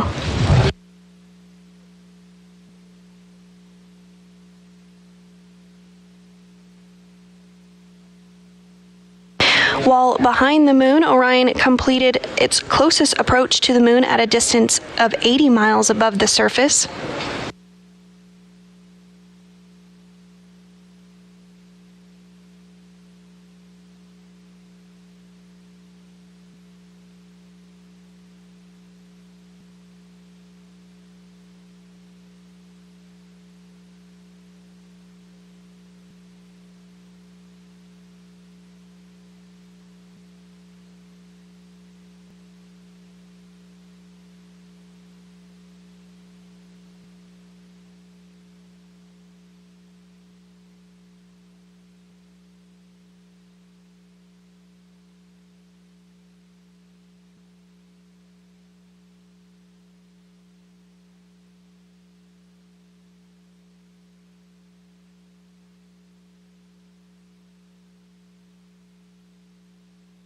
And you're looking at a live view inside the Orion spacecraft. This is, of course, an uncrewed test flight, but we do have a couple of purposeful passengers that have hopped a ride on board Orion.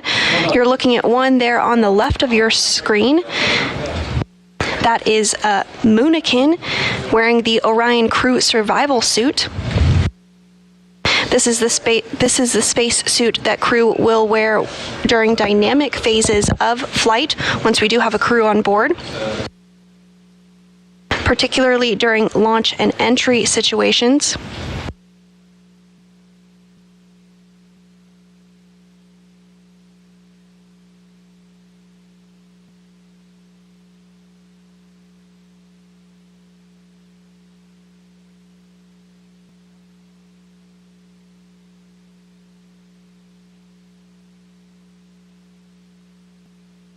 The OX, or Orion Crew Survival Suit, can help keep astronauts alive if Orion were to lose cabin pressure during the journey out to the moon.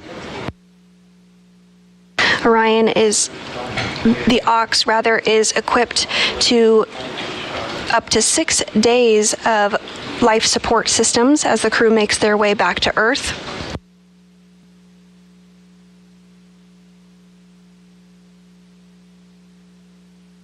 And as part of this uncrewed test flight, there's a variety of sensors and data that will be pulled from the Orion Crew Survival Suit to inform further design ahead of crewed flight test as part of Artemis II.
And this view of our home planet, taken from 229,000 miles away from the Orion spacecraft, following its outbound powered flyby burn behind the moon.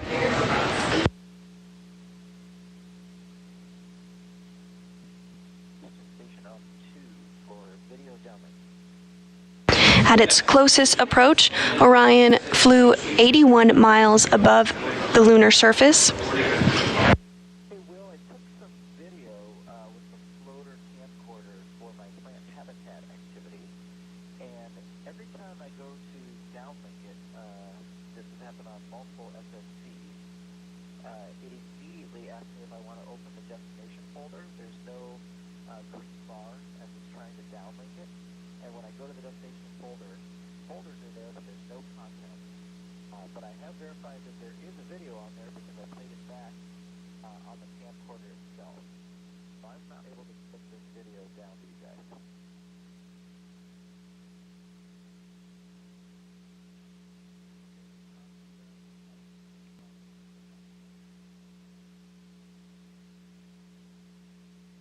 Okay, no sweat in the interim. I believe I've got an activity now to open up nose to data. You want to let me know when I've got to go for that?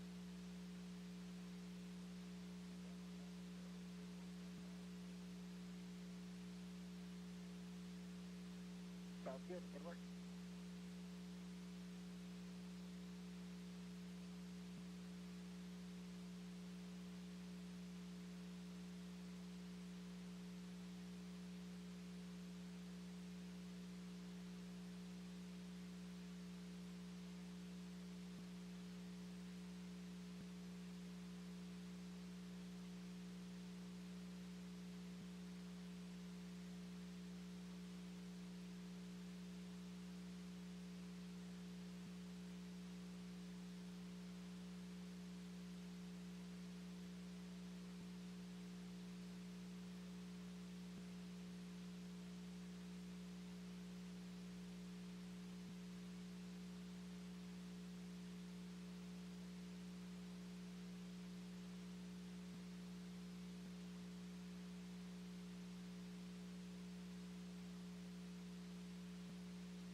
We're now 5 days, 6 hours, and 27 minutes into the historic flight of Artemis I. The Orion spacecraft just recently emerged from the backside of the moon after completing the outbound powered flyby. Coming up at MET 5 days, 6 hours, and 52 minutes, which is about 54 minutes after the OPF burnout, Orion is slated to fly extremely close to the Apollo 11 landing site. The Apollo 11 landing site, named Tranquility Base, was where Commander Neil Armstrong and lunar module pilot Buzz Aldrin touched down on July 20th, 1969, 53 years ago.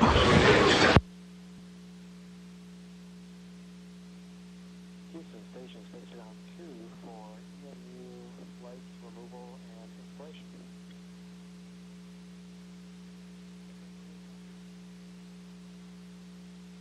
Hey, well, about to get started on that procedure. The camera's up, and that works for you guys, and get going.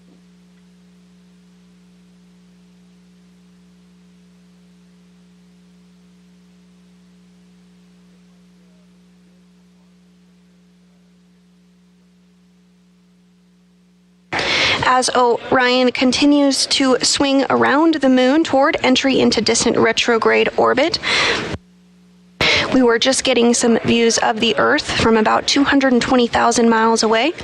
We do expect to get those views again here momentarily, but you are looking at a live view inside Mission Control Houston, where NASA Flight Director Judd Freeling is leading the team on console.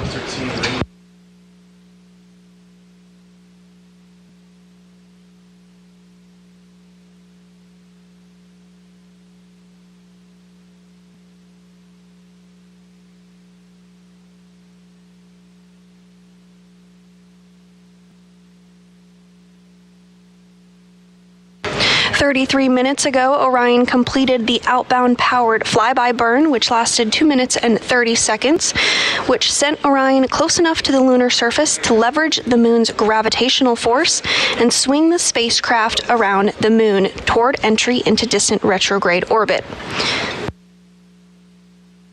Next up for Orion will be insertion into distant retrograde orbit, where it will remain for 1/2 long elliptical orbit around the moon. This period will last about days.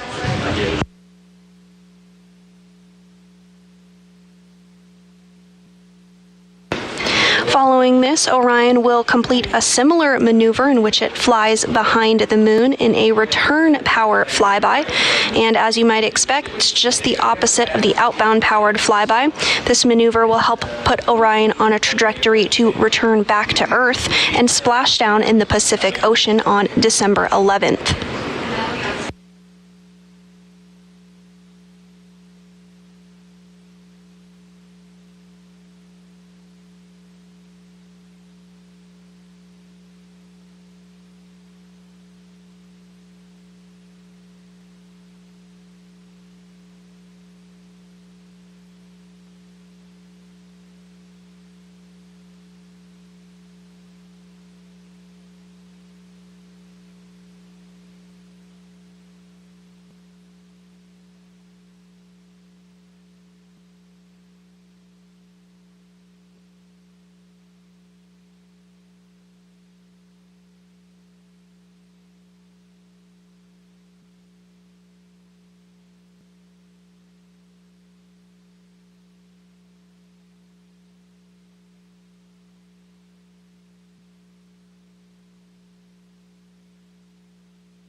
And another view of the flight director on console today during today's operations, Rick LeBrode.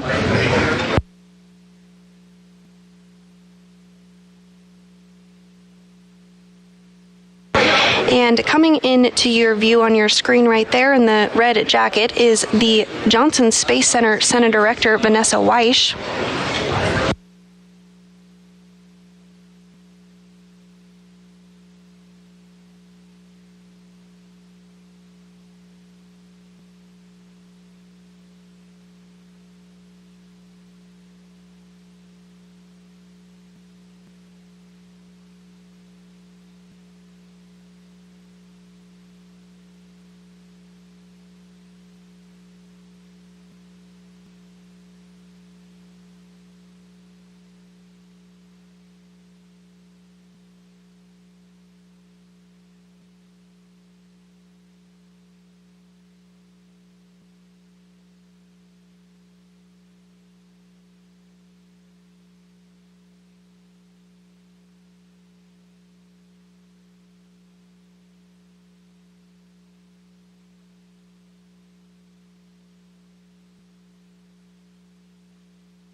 This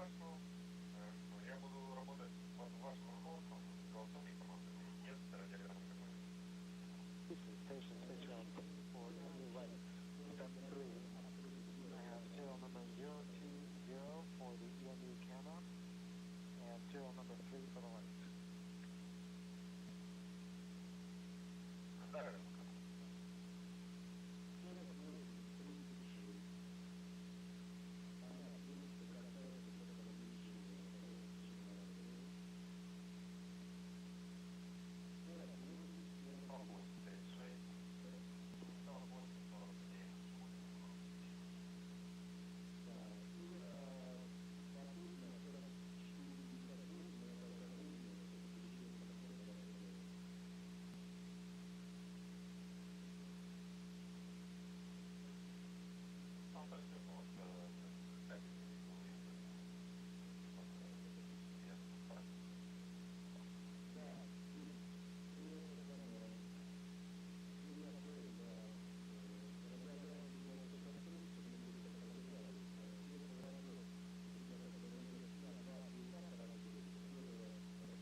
And if you're just joining us, Orion has emerged from the backside of the moon after completing the outbound powered flyby 42 minutes ago.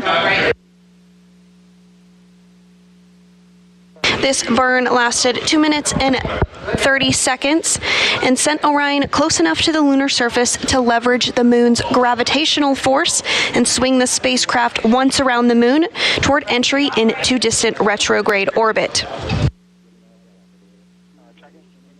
Once inserted in the distant retrograde orbit, Orion will remain in the distant retrograde orbit for 1/2 elliptical orbit around the moon. This will last about 6 days.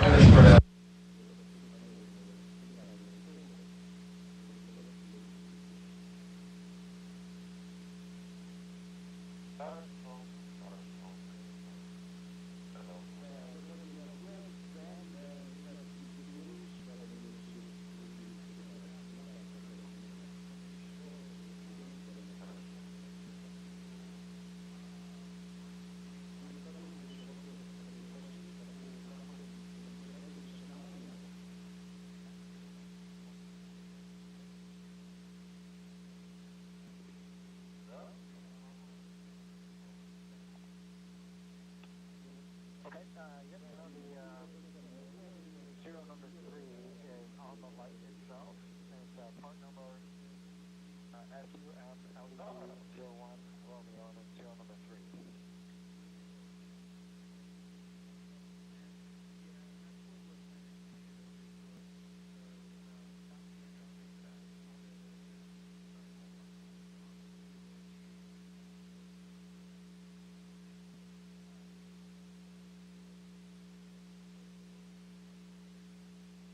And well, just, you know, both helmets are without lights.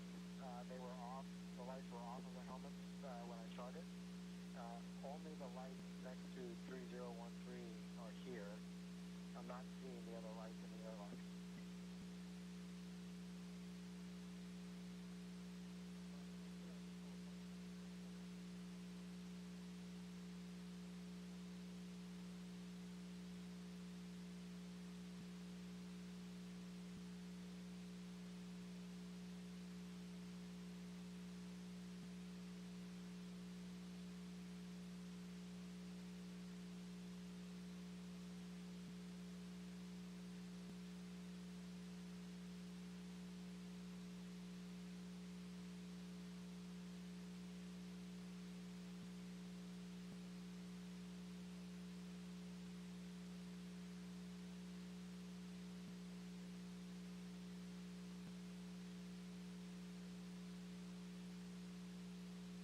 So, well, just to clarify, do you guys want me to proceed with this assembly onto 3013?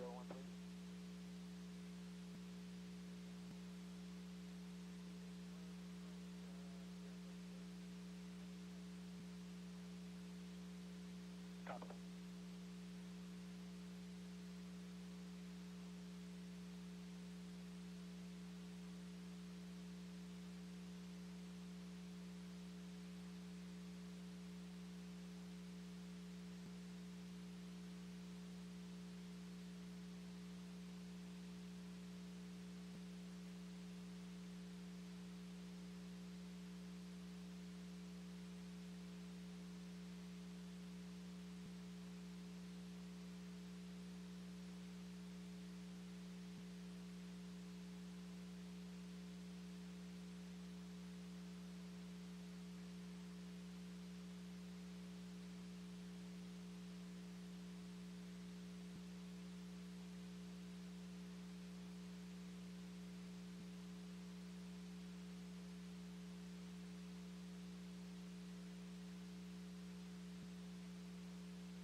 We're just 6 minutes away from the anticipated flyover of the Apollo 11 landing site, Tranquility Base.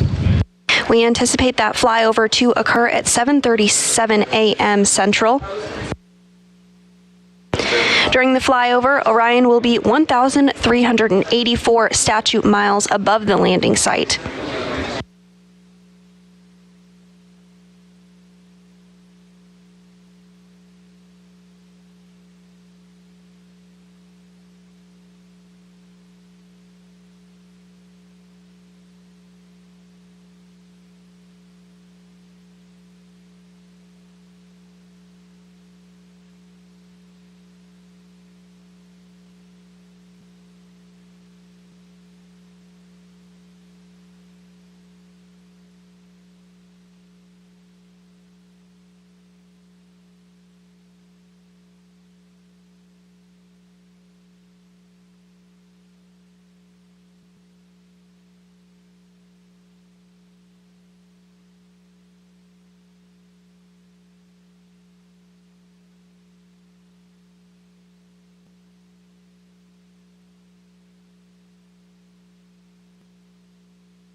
And you are looking at a live view inside Mission Control Houston, where NASA Flight Director Rick LeBrode is on console, leading the team here in Mission Control following the outbound powered flyby burn, which occurred 49 minutes ago.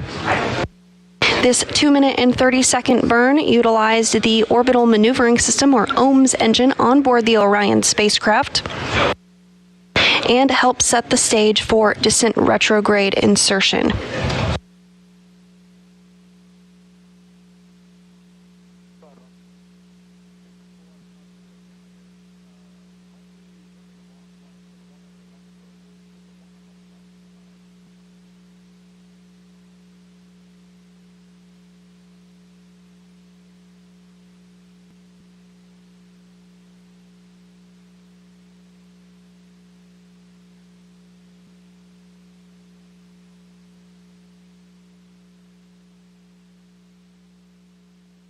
Okay, yep, that's in set, correct, for the HD and EOS camera?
Correct, and then after that, it has the separate, light, it has the separate TV from the helmet light. Right, and that's here on the left. Does the We're now 2 minutes away from the anticipated flyover of the Apollo 11 landing site, Tranquility Base. Orion will be 1,384 statute miles above the landing site.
And at this time, we do expect Orion to be flying over the Apollo 11 landing site at Tranquility Base. Orion is 1,384 statute miles above the landing site.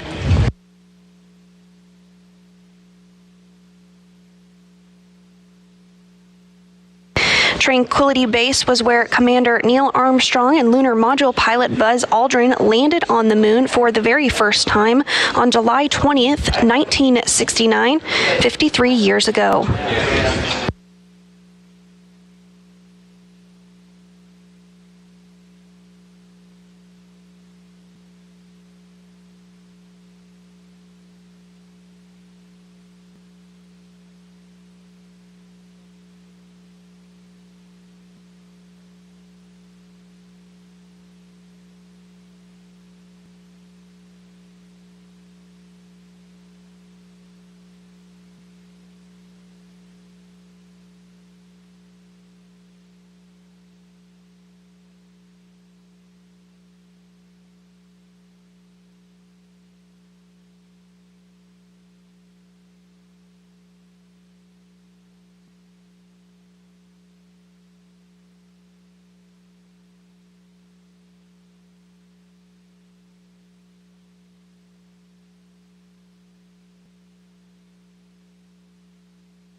Station switched on 2 for lights and cameras.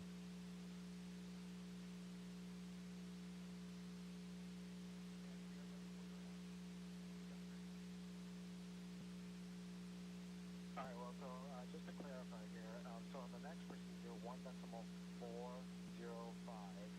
which is the installation, if you look at step 3 and the pictures associated with in figure 1, it looks like the bracket is being installed without the WVS camera or header.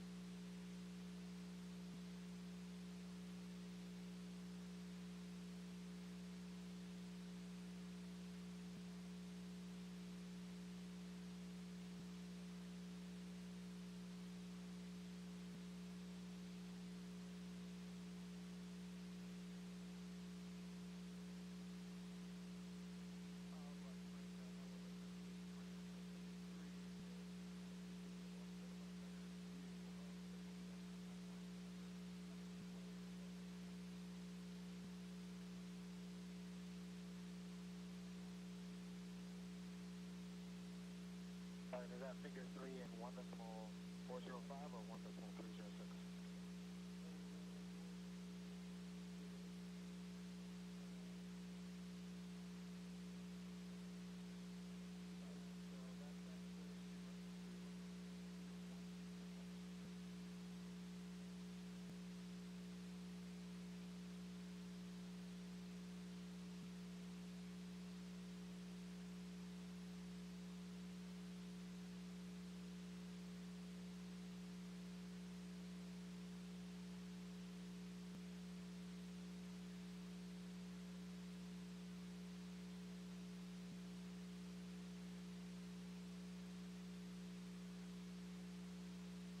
Yep, and so in, again, procedure 1.405,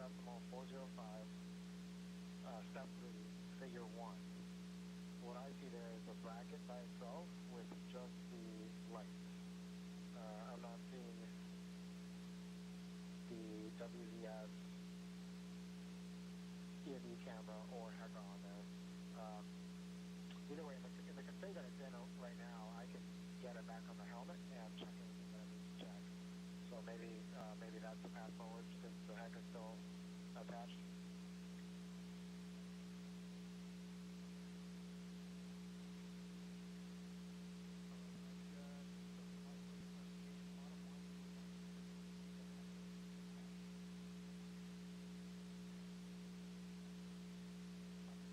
Okay, copy all. Thank you.